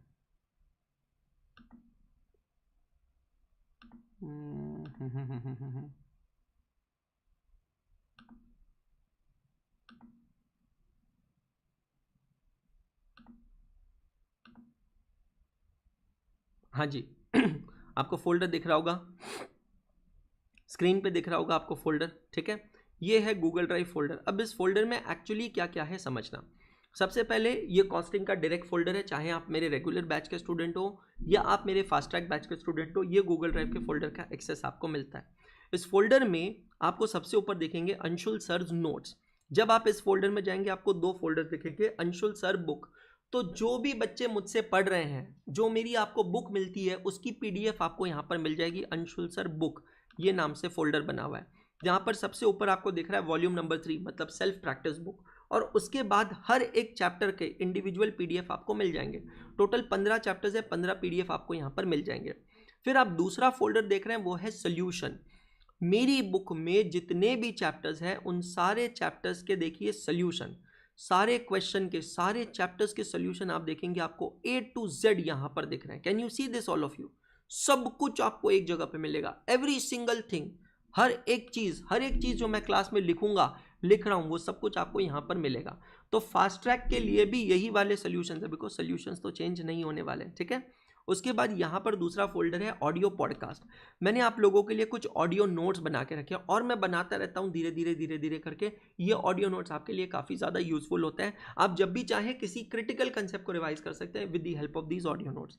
ICI के PYQ के सजेस्टेड आंसर आपको मिलेंगे right from May 2018 till date, मतलब जो अभी सबसे रिसेंट अवेलेबल है वो है सितंबर 2024 का PYQ, वो भी आपको यहाँ पर मिल जाएगा उसके सजेस्टेड आंसर के साथ। अगला फोल्डर है ICI के RTP, मई 2018 से लेकर अभी तक की जनवरी 2025 तक की लेटेस्ट RTPs आपको मिलेगी, और बाद में मैं इसी फोल्डर को अपडेट करता रहूँगा। मतलब जो बच्चा इसको सपोज जनवरी 26 के लिए भी ले रहा है तो उसके लिए भी जो भी अवेलेबल RTPs है वो आपको यहाँ पर इसी एक जगह पर फोल्डर पे मिल जाएगी। ICI का स्टडी मटेरियल यहाँ पर अपलोड है। मिक्स्ड बिन फोल्डर एक ऐसा मिसलेनियस फोल्डर है जहाँ पर कोई होमवर्क क्वेश्चन का सोल्यूशन आपको देना है, वो यहाँ पर आप लोगों को मिल जाएगा। उसके बाद में अगर आप यहाँ देखेंगे एक फोल्डर बना है test papers and suggested answer. 14 test papers आप लोगों के लिए मैंने बना रखे हैं, 11 टेस्ट पेपर्स। ये टेस्ट पेपर्स आप लोग यहाँ से एक्सेस कर सकते हैं। 50-50 मार्क के 3 टेस्ट हैं और उसके बाद में यहाँ पर सेक्शनल टेस्ट है। ये टेस्ट को एक्सेस करने का एक और सिंपल तरीका है, वो भी मैं आपको बताऊंगा। नीचे अगर आप देखेंगे तो आपको 2 एक्सेल फाइल दिखेगी, एक का नाम है tracker CA intermediate fast track batch और दूसरा है tracker CA intermediate costing regular batch. अब जो रेगुलर बैच वाला बच्चा है वो रेगुलर बैच का ट्रैकर यूज़ करेगा, जो फास्ट ट्रैक बैच वाला बच्चा है वो फास्ट ट्रैक के ट्रैकर को यूज़ करेगा। अब जब आप फास्ट ट्रैक के ट्रैकर में आएंगे, ये ट्रैकर क्या है? It is an excel file which is properly documenting each and every lecture that is happening in this batch. आप अगर यहां देखेंगे तो लेक्चर नंबर का कॉलम है, डेट का कॉलम है। जैसे आज लेक्चर नंबर 1 जो हो रहा है वो हो रहा है 11 फरवरी 2025 को, उसकी डेट यहां पर आ गई। आज की लेक्चर में हम कौन से चैप्टर कवर करें और चैप्टर में मैं क्या कंटेंट कवर कर रहा हूं वो यहां पर लिखा है। ठीक उसी तरह लेक्चर नंबर 2 कल होगा 12 फरवरी 2025 को, तो 12 फरवरी 2025 के लेक्चर के अंदर हम लोग देखने वाले हैं basics of cost and management accounting, वो आ गया। फिर अगला लेक्चर होगा 13 फरवरी 2025 को। तो इस तरीके से पूरा ये ट्रैकर बनता जाएगा। अगर मैं आपको सिर्फ दिखाऊं कि मेरे रेगुलर बैच का ट्रैकर कैसे दिखता है, तो ये रहा रेगुलर बैच का ट्रैकर आप लोगों के सामने। मैं फिर से कह रहा हूं, कॉस्टिंग के सिलेबस में जब तक कोई चेंज नहीं है, ये रिकॉर्डिंग्स, ये वीडियो, ये बैच उन सभी बच्चों के लिए एप्लीकेबल है, चाहे आप मई 25 दे रहे हो, सितंबर 25 दे रहे हो, जनवरी 26 दे रहे हो या उसके बाद का अटेम्प्ट दे रहे हो, कोई प्रॉब्लम नहीं है। ये रेगुलर बैच का ट्रैकर आप देखेंगे तो यहां पर आपको दिखाई देगा पूरी तरह 65 लेक्चर्स में ये बैच खत्म किया गया है। ठीक उसी तरह दोस्तों फास्ट ट्रैक वाले बच्चों का ट्रैकर बनेगा। हर एक चैप्टर खत्म होगा, चैप्टर खत्म होने के बाद ये देखिए ब्लू स्ट्राइप में आपको उसका 1 शॉट रिवीजन वीडियो मिल जाएगा। मतलब हम क्लास में रिवाइज कर रहे हैं फास्ट ट्रैक तरीके से, उसके बाद भी मैं आपको यहाँ पर 1 शॉट रिवीजन वीडियो दे रहा हूँ। और इतना ही नहीं, ये देखिए आपके लिए ऐसे मैं येलो कलर के स्ट्राइप्स लगाऊंगा आपके ट्रैकर में, जहां पर भी आपको टेस्ट देना है। तो ये येलो कलर के स्ट्राइप्स का मतलब होता है टेस्ट। आप सिंपल यहाँ पे कर्सर लेकर आएंगे, इसको क्लिक करेंगे तो टेस्ट पेपर ओपन हो जाएगा along with the suggested answer. तो आप लोगों को ये ध्यान रखना है कि ये ट्रैकर बहुत इंपॉर्टेंट है। इतना ही नहीं, जब मैं आप लोगों के लिए एमसीक्यू सेशंस लूंगा तो इस तरीके से एमसीक्यू सेशन की लिंक भी जो है आपके ट्रैकर में यहाँ पर लग जाएगा। तो रेगुलर ट्रैकर में भी लगेगा, फास्ट ट्रैक लेक्चर में, फास्ट ट्रैक ट्रैकर में भी लगेगा। टेलीग्राम ग्रुप ज्वाइन करने की डायरेक्ट लिंक यहाँ से है। देखना चाहते हो मैं अपनी लाइफ में क्या करना चाहता हूँ, व्लॉग्स देखना चाहते हो, तो यहाँ से आप उसको एक्सेस कर सकते हैं। करेक्ट। चलिए अब मैं ट्रैकर से वापस आपको लेकर आता हूँ। हमारे यहाँ पे स्लाइड में ट्रैकर के बारे में बता चुका हूँ। कॉस्ट एंड मैनेजमेंट अकाउंटिंग का एक PYQ एनालिसिस बहुत ही ब्यूटीफुली डॉक्यूमेंट किया मैंने आप लोगों के लिए, अटेम्प्ट वाइज, क्वेश्चन वाइज और chapter wise. I repeat, attempt wise, question wise and chapter wise PYQ analysis आप यहाँ पर देख सकते हैं। स्टार्टिंग फ्रॉम मई 2018, नवंबर 18, मई 2019, नवंबर 19, मई, नवंबर 20, जनवरी 21, जुलाई 21, नवंबर 21, मई 2022, इतने सारे एनालिसिस आप लोगों के लिए दिए हैं। जैसे कि मैंने कहा पिछले 20 सालों में, 20 ईयर्स में कॉस्ट एंड मैनेजमेंट अकाउंटिंग के सिलेबस में रत्ती भर भी चेंज नहीं हुआ है। तो आपको ये एनालिसिस करने में काफ़ी मदद होगी कि कौन सा चैप्टर जो है इस पर कब कितने मार्क्स के क्वेश्चंस पूछे गए। एक अगर मैं आपको कंपैरिजन दूं कि ओल्ड सिलेबस और न्यू सिलेबस के पेपर पैटर्न में क्या चेंज है, तो ये बहुत ज़्यादा इंसाइटफुल होने वाला है आप लोगों के लिए, अच्छे से फोकस कीजिएगा। दोस्तों ओल्ड सिलेबस मतलब क्या, जो आया था मई 2018 से और नवंबर 23 तक रहा, last exam was conducted in November 23। और न्यू सिलेबस का मतलब है which was introduce with effect from May 2024। तो नए सिलेबस की अभी तक कुल मिलाकर 2 एग्जाम्स हुई है, मई 24 और सितंबर 24, और अभी रिसेंट जनवरी 25। अब जो एग्जाम होगी वो चौथी एग्जाम होगी। तो मई 24 ऑनवर्ड्स और नवंबर 23 तक ये जो सिलेबस है उसके पेपर पैटर्न में आप लोगों के लिए कंपैरिजन दिया है। ओल्ड सिलेबस में बेटा पेपर आता था 125 मार्क का, जिसमें से आपको 100 मार्क का पेपर सॉल्व करना होता था। इसमें किसी तरीके के एमसीक्यूज नहीं आते थे, कोई नेगेटिव मार्किंग नहीं होती थी, सब्जेक्ट वाइज पासिंग 40% होती थी और 25 से 35 मार्क का थ्योरी यहाँ पर आया करता था। ये बात कर रहा हूँ मैं ओल्ड सिलेबस की। ओल्ड सिलेबस के अंदर आपके पेपर में कुल मिलाकर 6 क्वेश्चंस होते थे, जहां पर क्वेश्चन नंबर 1 कंपलसरी क्वेश्चन होता था, जहां पे 5-5 मार्क के 4 क्वेश्चंस पूछे जाते थे। छोटे छोटे कैलकुलेशन बेस्ड क्वेश्चन होते थे, जैसे कि मिनिमम ऑर्डर, मैक्सिमम ऑर्डर, जैसे कि हाल से रोवन, जैसे कि how to split the joint cost among the joint product and so on. Question number 2, 3, 4, 5, 6, इन 5 में से आपको कोई भी 4 क्वेश्चन सॉल्व करने होते थे, जहां पर क्वेश्चन नंबर 6 जो है वो थ्योरी क्वेश्चन आता था 25 मार्क का, जिसमें एक इंटरनल ऑप्शन होता था। मतलब 25 मार्क का क्वेश्चन आता था, लेकिन सॉल्व आपको 20 मार्क का करना है, और मैंडेटरीली कंपलसरी थ्योरी क्वेश्चन होता था। थ्योरी क्वेश्चन में डायरेक्ट क्वेश्चन भी आ सकते हैं, जैसे कि what are the various methods of treatment of under absorption, over absorption of overheads. Question आ सकते हैं ऑन द कॉस्ट यूनिट, जो अभी रिसेंट जनवरी 25 एग्जाम में भी आया। आपको अलग अलग बिजनेसेस दिए और आपको पूछा कि इन बिजनेसेस के लिए कौन सा कॉस्ट यूनिट फॉलो होना चाहिए। ठीक है, तो इस तरीके से पेपर 125 मार्क का आता था। लेकिन मई 2024 से इंस्टीट्यूट ने पेपर पैटर्न में चेंजेस किए हैं। अब सीए इंटरमीडिएट के सारे पेपर्स में कंपलसरी 30 मार्क के एमसीक्यूज है। मतलब अब आपका जो टोटल पेपर होता है 100 मार्क का, उसको दो पार्ट्स में ब्रेक किया गया है, पार्ट 1 और part 2। Part 1 is an MCQ paper which is of 30 marks, 30 marks, and Part 2 is a descriptive paper of 70 marks. ये 30 मार्क का जो MCQ पेपर है दोस्तों, जैसे कि मैंने कहा है, आज तक कॉस्टिंग में कभी MCQs नहीं आए सिवाय मई 24 ऑनवर्ड्स। तो अभी तक कुल मिला के हमारे पास 3 सोर्सेज हैं MCQs करने के, मई 24 PYQ, मई 24 RTP एंड मई 24 MTP। तो MTP, RTP, PYQ हमारे पास 3 अटेम्प्ट्स के अवेलेबल है, दैट इज मई 24, सितंबर 24, जनवरी 25। मैं फिर से रिपीट करना चाहता हूं, अगर कोई ये बच्चा ये बैच को देख रहा है इवन फॉर जनवरी 26, तो भी आपको परेशान होने की जरूरत नहीं है। मैं सेशंस लेता रहूंगा, MCQs करवाते रहूंगा, और उसकी लिंक आपको कहाँ मिलेगी? ट्रैकर में। तो tracker is the most important document, आपको ध्यान रखना है। Direct MCQs, case scenario based MCQs आते हैं जिसमें कोई नेगेटिव मार्किंग नहीं होती है। 15 एमसीक्यूज आते हैं of 2 marks he, total 30 marks के एमसीक्यूज आपको सॉल्व करने हैं, ठीक है। पार्ट 2 डिस्क्रिप्टिव पेपर आता है जिसमें 6 क्वेश्चंस आते हैं। इसमें से आपको कोई भी 5 क्वेश्चन सॉल्व करना है, question number 1 being compulsory question. अब यहाँ पे हर क्वेश्चन जो है 14 मार्क का आता है। तो अब अगर आप यहाँ पे कुल मिलाकर टोटल लगाओगे ना, तो बेटा जी आपका न्यू सिलेबस में जो कॉस्टिंग का पेपर आ रहा है वो आ रहा है 114 मार्क का, 114 मार्क्स का, जिसमें से आपको 100 मार्क का पेपर सॉल्व करना है, वर्सेस पहले जो आपका पेपर आता था वो आता था 125 मार्क का, जिसमें से आपको 100 मार्क का सॉल्व करना होता था। अब ये 14 मार्क के क्वेश्चंस अलग अलग कॉम्बिनेशन में आते हैं, कहीं 7+7 आता है, कहीं 10+4 आता है, कहीं किसी और कॉम्बिनेशन में क्वेश्चंस यहाँ पर पूछे जाते हैं। क्वेश्चन नंबर 6 अभी भी यहाँ पर थ्योरी क्वेश्चंस है, जहाँ पर आपको थ्योरेटिकली क्वेश्चंस पूछे जाते हैं, और 14 से 21 मार्क की थ्योरी यहाँ पर पूछी जाती है। तो आप यहाँ पर देख रहे हैं पुराने सिलेबस में 25 से 35 मार्क की थ्योरी आती थी, अब यहाँ पे 14 से 21 मार्क की थ्योरी यहाँ पर इस पेपर के अंदर आपको पूछी जाती है। मेरी ओपिनियन में थ्योरी के लिए अलग से सच आपको टाइम नहीं निकालना है, सिवाय जब भी जो चैप्टर चल रहा है, जब भी जो कंसेप्ट चल रहा है, उस चैप्टर को और उस कंसेप्ट को अगर आप अच्छे से कवर करते हैं, अगर आप डिलीजेंटली बैठकर पढ़ते हैं, तो आपको कभी कोई परेशानी नहीं होगी, आप उसी समय उसकी थ्योरी आराम से कवर कर सकते हैं। गुड मॉर्निंग विवेक भाई, करेक्ट। अब आते हैं हम हमारे सिलेबस के ओवरव्यू के ऊपर। Cost and management accounting paper number 4 का सिलेबस क्या है, उसके बाद मेरा बेसिक डिस्कशन एंड होता है, और फिर मैं चालू करूंगा chapter number 1 basics of cost and management accounting.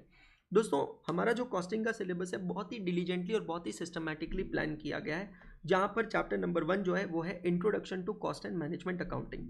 ये जो चैप्टर है, ये चैप्टर बिल्कुल वैसे ही है जब हमने 11th स्टैंडर्ड में पहली बार अकाउंटिंग पढ़ा था, फाइनेंशियल अकाउंटिंग पढ़ा था, और हमने छोटे छोटे चैप्टर्स पढ़े थे, जैसे कि what is the meaning of double entry book keeping and accounting system, what is book keeping, what is accounting, what is cash book, subsidiary book, ledger, journal proper, trial balance.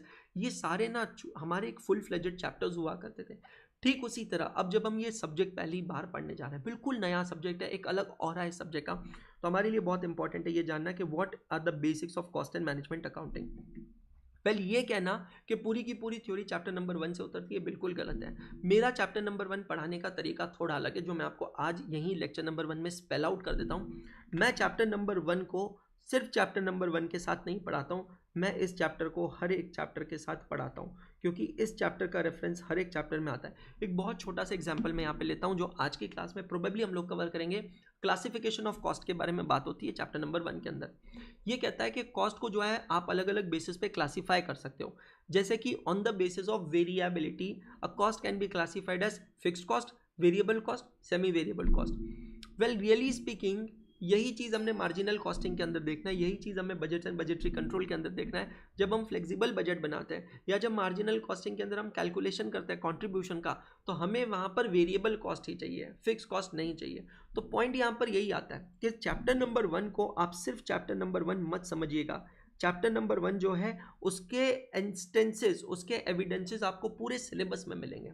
तो मैंने यहाँ पर मेरी इस बैच में chapter number 1 में आज का 1 घंटा और कल के लेक्चर के 2 घंटे को डेडिकेट किया है, लेकिन इसका मतलब ये नहीं है कि हम चैप्टर नंबर 1 सिर्फ 3 घंटे में करने वाले हैं। चैप्टर नंबर 1 जो है ये पूरे सिलेबस के साथ होता रहेगा, थ्रू आउट होता रहेगा। I hope it is very much clear. तो आप अगर देख रहे हैं तो मैं अपनी इस पूरी बैच में प्रैक्टिकल प्रॉब्लम्स भी करवा रहा हूँ, थ्योरेटिकल क्वेश्चंस भी करवा रहा हूँ, और एमसीक्यूज भी करवा रहा हूँ। मतलब it's a power packed combination, deadly combination of everything. Chapter number 1 हो जाने के बाद हम लोग कॉस्टिंग के अलग अलग एलिमेंट्स को समझेंगे। जिसको हम कॉस्ट मैट्रिक्स की मदद से समझेंगे। कॉस्टिंग के एलिमेंट्स मतलब क्या है यार बेटा, मुझे किसी भी प्रोडक्ट या सर्विस की कॉस्ट निकालनी है तो मुझे देखना होगा कि उसमें कॉस्ट में क्या क्या एलिमेंट्स है, क्या क्या अंश है जिसके मुझे कॉस्ट निकलती है। सबसे पहला होता है मटेरियल कॉस्ट, फिर employ cost and direct expenses, फिर ओवरहेड्स, जिस पे 2 चैप्टर्स हमें देखते हैं 4 और 5। अब बेसिकली ये 3 मेरे कॉस्ट एलिमेंट्स हो गए, material cost, employ cost, overhead cost. Sorry मेरा गला खराब है इसलिए बीच बीच में आवाज़ थोड़ी फट सकती है, ठीक है। Material cost, employ cost, overhead cost, इन तीनों की कॉस्ट जहाँ पर हम निकालते हैं, जिस स्टेटमेंट में हम निकालते हैं, उस स्टेटमेंट को हम लोग कहते हैं क्या बेटा जी, कॉस्ट शीट। क्या कहा जाता है बेटा जी उस स्टेटमेंट को, कॉस्ट शीट। अब ये कॉस्ट शीट एक्चुअली कैसे बनाई जाती है ये हम लोग समझने वाले हैं कहाँ पर, चैप्टर नंबर 6 के अंदर। I hope it is clear है ना। कॉस्ट शीट यहाँ पे देखेंगे। ये कॉस्टिंग निकालना अलग चीज़ है, कॉस्ट निकालना अलग चीज़ है और उसकी अकाउंटिंग करना अलग चीज़ है। अकाउंटिंग कहाँ पर की जाती है बेटा जी, वो हम लोग देखेंगे chapter number 7 cost ledger accounts में। चैप्टर 8 से चालू होती है मेथड्स ऑफ कॉस्टिंग। जैसे प्रोडक्ट होता है, जैसे मैन्युफैक्चरिंग प्रोसेस होती है, जैसे इंडस्ट्री होती है, वैसी मेथड ऑफ कॉस्टिंग यहाँ पर फॉलो की जाती है। चैप्टर नंबर 8 का नाम है service costing. Chapter number 8 unit and batch costing, 9 service costing, 10 joint product by product, 11 process costing and 12 is job costing. ये 5 मेथड्स ऑफ कॉस्टिंग है दोस्तों। तो अगेन ये डिपेंड करता है कि आप क्या बना रहे हैं, कैसे बना रहे हैं और वो इंडस्ट्री क्या फॉलो करी है, आप ये मेथड ऑफ कॉस्टिंग फॉलो करेंगे। ज़रूरी नहीं है कि कोई इंडस्ट्री प्रैक्टिकल लाइफ में यही मेथड्स ऑफ कॉस्टिंग फॉलो करे, वो इसके अलावा भी कोई और मेथड ऑफ कॉस्टिंग फॉलो कर सकता है, अपना खुद का एक कॉम्बिनेशन मेथड भी बना सकता है। फिर चैप्टर नंबर 13 से चालू होती है टेक्निक्स ऑफ कॉस्टिंग, जहाँ पर 2 चैप्टर है, standard costing and marginal costing. Technique of costing मतलब तरीका, कॉस्ट निकालने का एक तरीका। देखो काफ़ी बार ध्यान रखना, हमारी कॉस्ट कम या ज़्यादा नहीं होती है, लेकिन हमारे कैलकुलेशन करने के तरीके के वजह से हम कॉस्ट मिस कैलकुलेट कर बैठते हैं। बस वही चीज़ हम लोग देखेंगे। और फिर मैनेजमेंट अकाउंटिंग का पार्ट है chapter number 15 budgets and budgetary control. दोस्तों बजट जो होता है ना, ये एक प्लानिंग डॉक्यूमेंट होता है। अभी रिसेंटली देश का बजट आया था 1 फरवरी 2025 को। हमारे घर का बजट बनता है, हम लोग हमारे पढ़ाई का बजट बनाते हैं कि कब कौन सा सब्जेक्ट पढ़ेंगे, कब कौन सा चैप्टर पढ़ेंगे, कितनी देर पढ़ेंगे, कितने घंटों में पढ़ेंगे। एग्जामिनेशन जब नज़दीक आती है हम स्ट्रैटेजी बनाते हैं, 90 day study strategy, 60 day strategy, 30 day strategy. क्यों बनाते हैं आखिर ये सारी स्ट्रैटेजी और क्यों करते हैं ये सारी चीज़ें? बिकॉज हम लोग सिर्फ ये चीज़ देखना चाहते हैं, हम लोग सिर्फ ये जानना चाहते हैं कि एक्चुअल में हम लोग सही ट्रैक पे है या नहीं है। हम अगर स्ट्रैटेजी नहीं बनाएंगे तो हमें पता ही नहीं चलेगा, हम हमारे परफॉर्मेंस को इवैल्यूएट नहीं कर पाएंगे। तो बजट्स एंड बजटरी कंट्रोल में हम लोग बजट्स बनाना सीखेंगे कि कंपनी के बजट्स कैसे बनते हैं और फिर कंपनी उसको एक्चुअल के साथ कंपैरिजन करती है और आगे बढ़ती है। So guys this is all about the basics first 52 minutes. I will put it in the tracker in the first 55 minutes. We have done all this basic discussion. Anyone, any question, feel free to ask.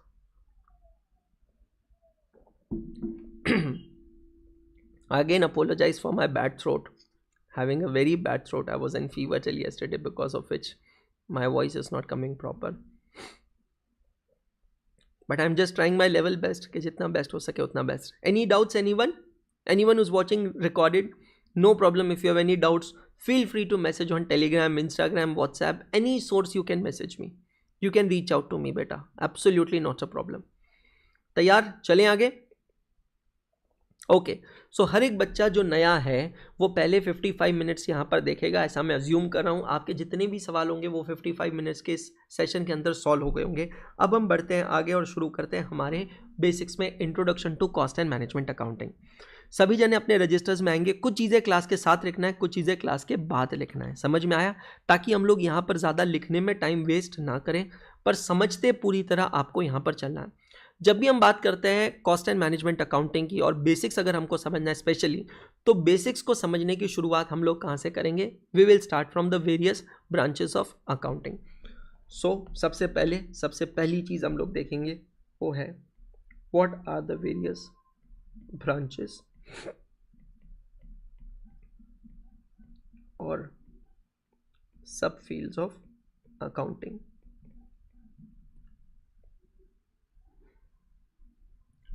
तो total there are 5 branches और sub fields of accounting. मैं main branches की बात कर रहा हूँ, सिर्फ main branches. वैसे तो उससे ज़्यादा है बट मैं उसमें नहीं जा रहा हूँ, सिर्फ मेन ब्रांचेस की। तो सबसे पहली जो ब्रांच है उसका नाम है cost accounting.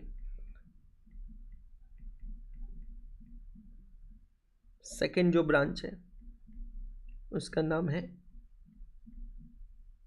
Management accounting. Actually यही हमारा सब्जेक्ट है, फर्स्ट और सेकंड ब्रांच, राइट।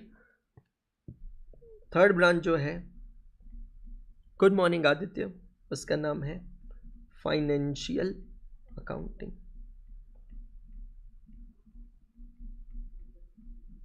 फोर्थ जो ब्रांच है उसका नाम है ह्यूमन रिसोर्स अकाउंटिंग। और बेटा जी फिफ्थ जो ब्रांच है उसका नाम है सोशल रिस्पॉन्सिबिलिटी अकाउंटिंग। तो हर एक ब्रांच ऑफ अकाउंटिंग अलग है, उसके अपने चैलेंजेस हैं, उसके अपने पॉइंट्स हैं और उसके अपने कुछ डिफाइंड ऑब्जेक्टिव्स हैं।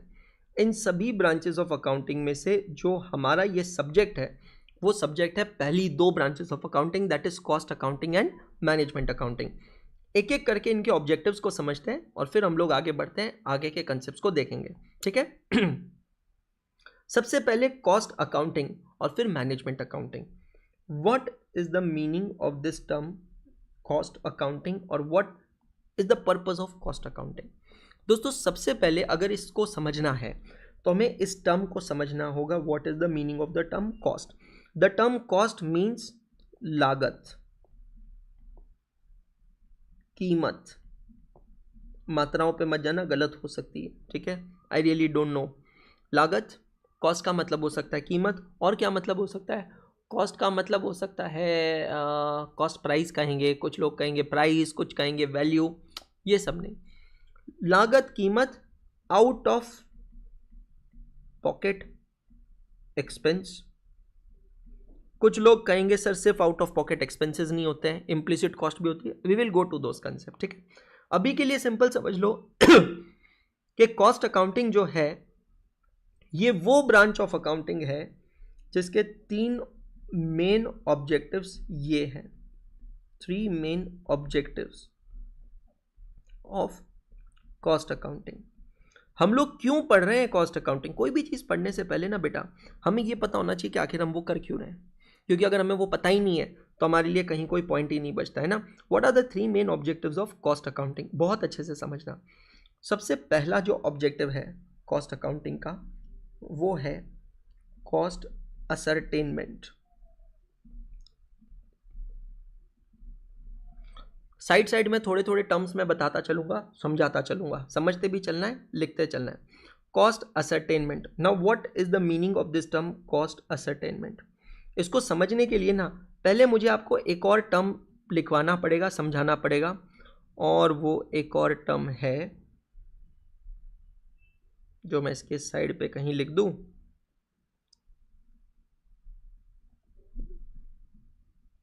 चलो एक मिनट रुको, कंसेप्ट बबल बना लेता हूं।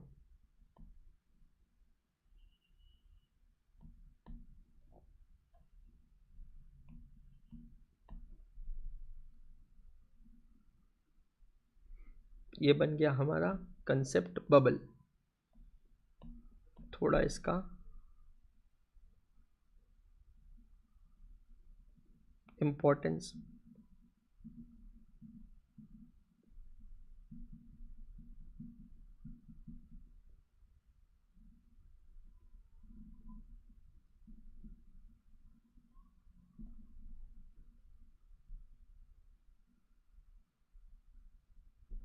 चलो ये डेकोरेशन अच्छा हो गया।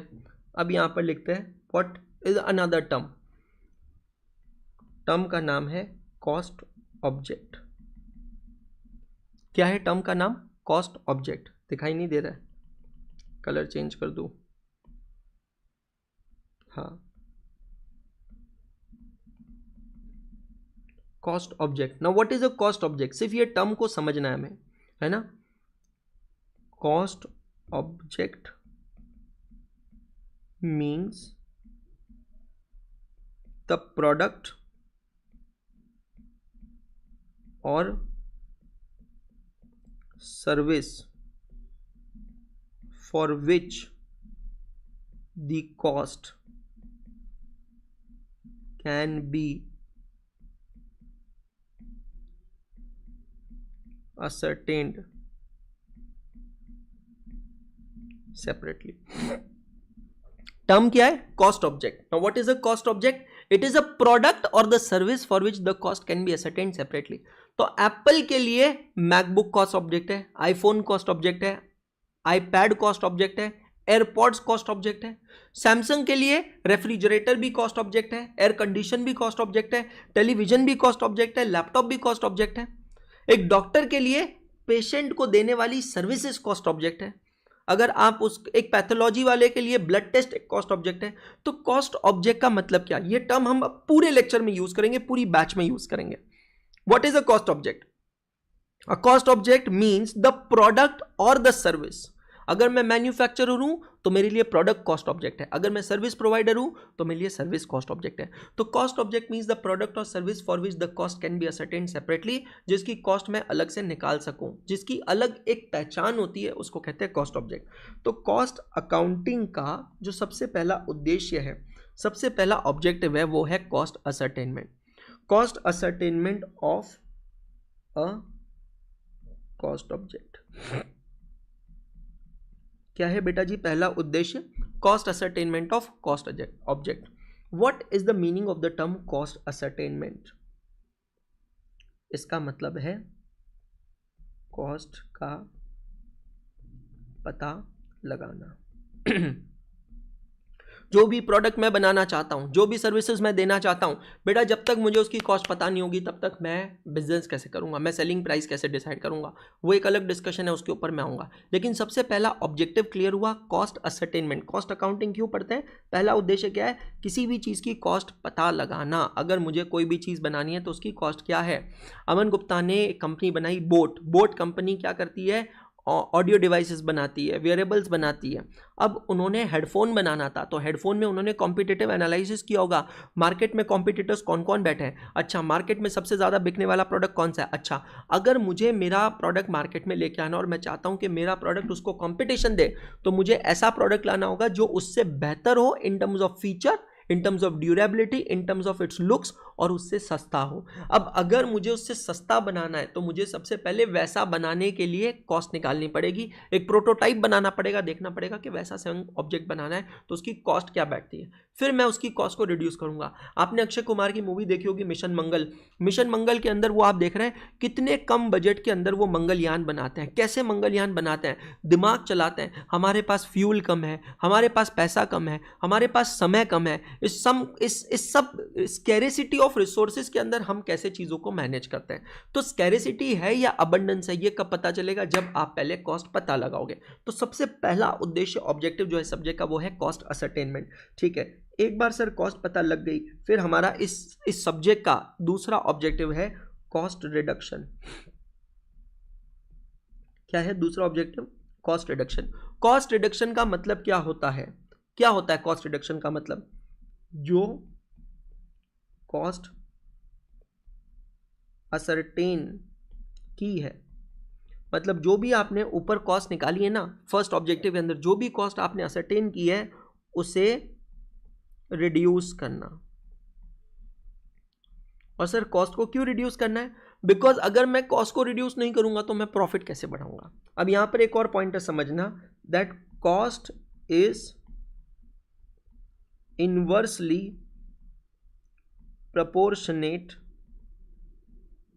to profitability.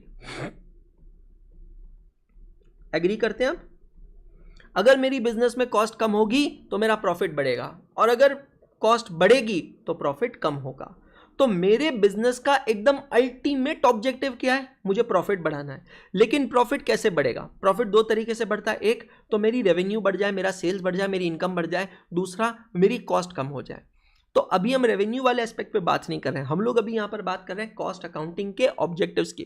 कॉस्ट अकाउंटिंग का पहला ऑब्जेक्टिव है कॉस्ट को पता लगाना. एक बार कॉस्ट को मैंने पता लगा दी, फिर दूसरा ऑब्जेक्टिव क्या है? जो कॉस्ट मैंने पता लगाई है उस कॉस्ट को रिड्यूस करना, कम करना. ठीक है सर, मैंने रिड्यूस भी कर दिया, कम भी कर दिया. अब पता है तीसरा ऑब्जेक्टिव आएगा कॉस्ट कंट्रोल.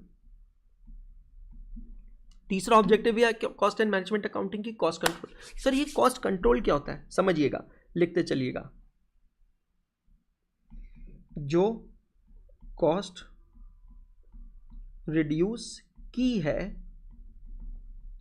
उसे, देखो कॉस्ट जो होती है बड़ी चंचल नेचर की होती है, आप रिड्यूस करोगे वो बढ़ने की कोशिश करेगी, आप उसको वापस रिड्यूस करोगे वो वापस बढ़ने की कोशिश करेगी, आप वापस रिड्यूस करेंगे वो वापस बढ़ने की कोशिश करेगी।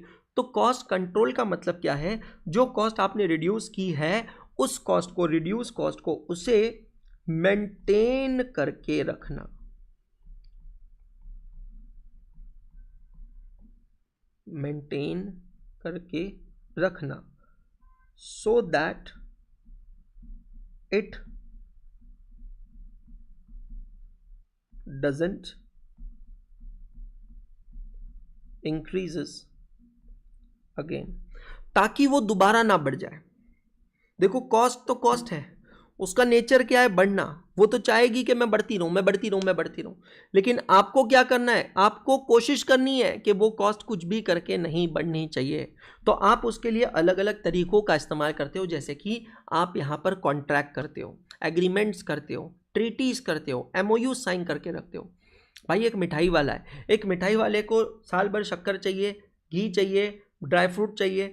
अब ये जितनी भी कॉमोडिटीज़ हैं इनकी प्राइसेस चेंज होती रहती है, सीजनल प्रोडक्ट भी होते हैं, कुछ डिमांड सप्लाई का भी एक इशू होता है। अगर आप देखोगे तो फेस्टिव सीजन के आसपास इन सब के दाम बढ़ जाते हैं क्योंकि डिमांड बढ़ जाती है, सप्लाई तो लिमिटेड है।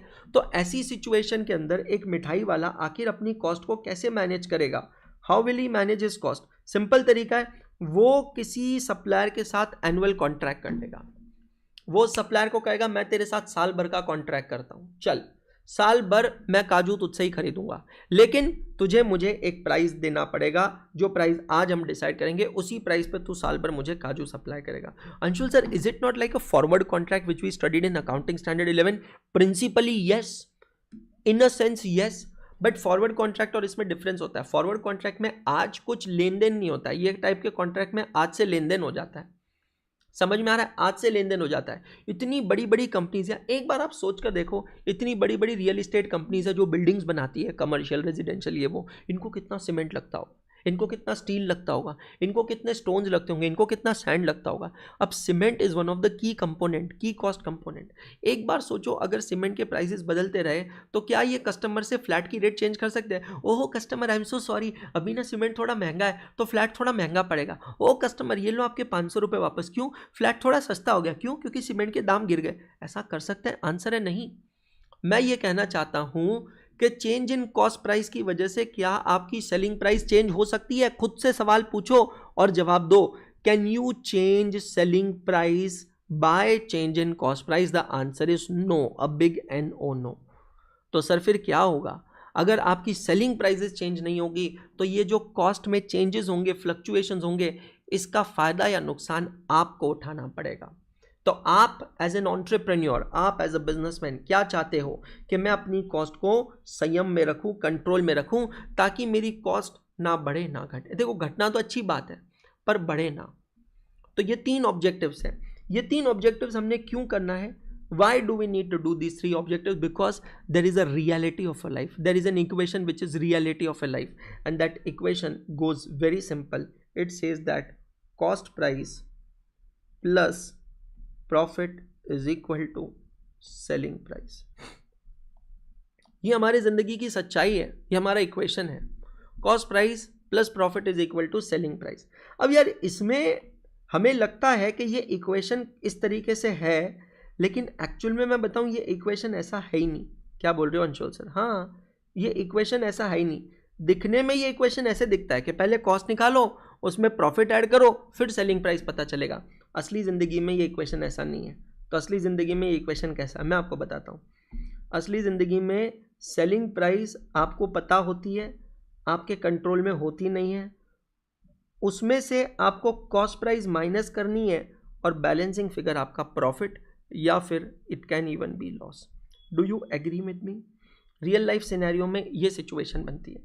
माय डियर फ्रेंड्स, जब मैं बात करता हूँ सेलिंग प्राइस की, तो सेलिंग प्राइस के अंदर अलग अलग एस्पेक्ट्स आते हैं।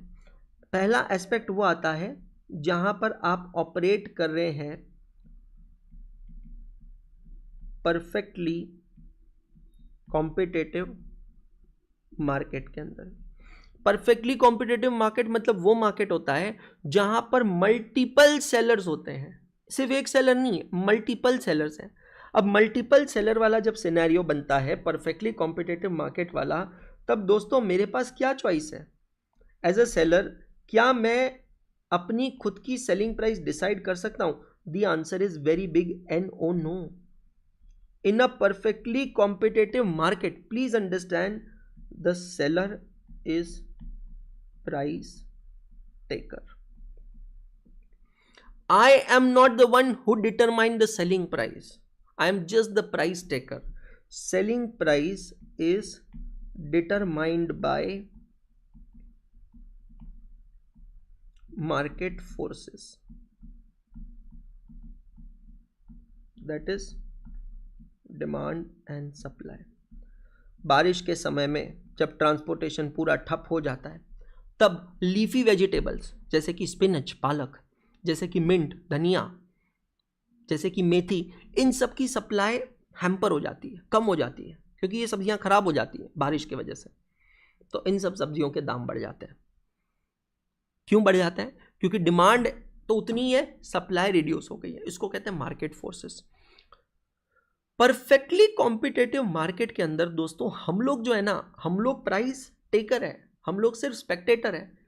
हम कितने में भी खरीद के लाए उससे हमारा कोई लेना देना नहीं है। अगर मार्केट ने इस चीज़ का दाम इतना डिसाइड कर लिया है तो इस चीज़ का दाम इतना ही होगा। फिर इसके अलावा दूसरा मार्केट जो होता है वो होता है मोनोपोलिस्टिक मार्केट। मोनोपोलिस्टिक मार्केट किसे कहते हैं? ये वो मार्केट होता है जहां पर सेलर जो होता है वो होता है price maker. Monopolistic market is that market where there is only one seller and there are multiple buyers. खरीदने वाले बहुत सारे लोग हैं लेकिन बेचने वाला सिर्फ और सिर्फ एक पर्सन है। उसको हम लोग क्या कहते हैं? Monopolistic market. उस टाइप की बिजनेस को क्या कहते हैं? मोनोपोली बिजनेस, है ना। फिर यार इसके अंदर और भी बहुत सारी चीज़ें आती है, ओलिगोपोली, ये वो, पर उन सब में मैं अभी जा नहीं रहा हूँ। अभी मैं उतना ही बता रहा हूँ जितना हमारे लिए रेलिवेंट है। तो मोनोपोलिस्टिक बिजनेस, मोनोपोलिस्टिक मार्केट में seller is the price maker. और सेलर प्राइस मेकर क्यों होता है? क्योंकि यहां पर बायर को गरज है, सेलर को गरज नहीं है। प्लीज अंडरस्टैंड, सेलर के पास अपना प्रोडक्ट है। सेलर कहेगा भैया देखो मेरे पास मेरा प्रोडक्ट है, टेक इट और लीव इट। तो सेलिंग प्राइस इज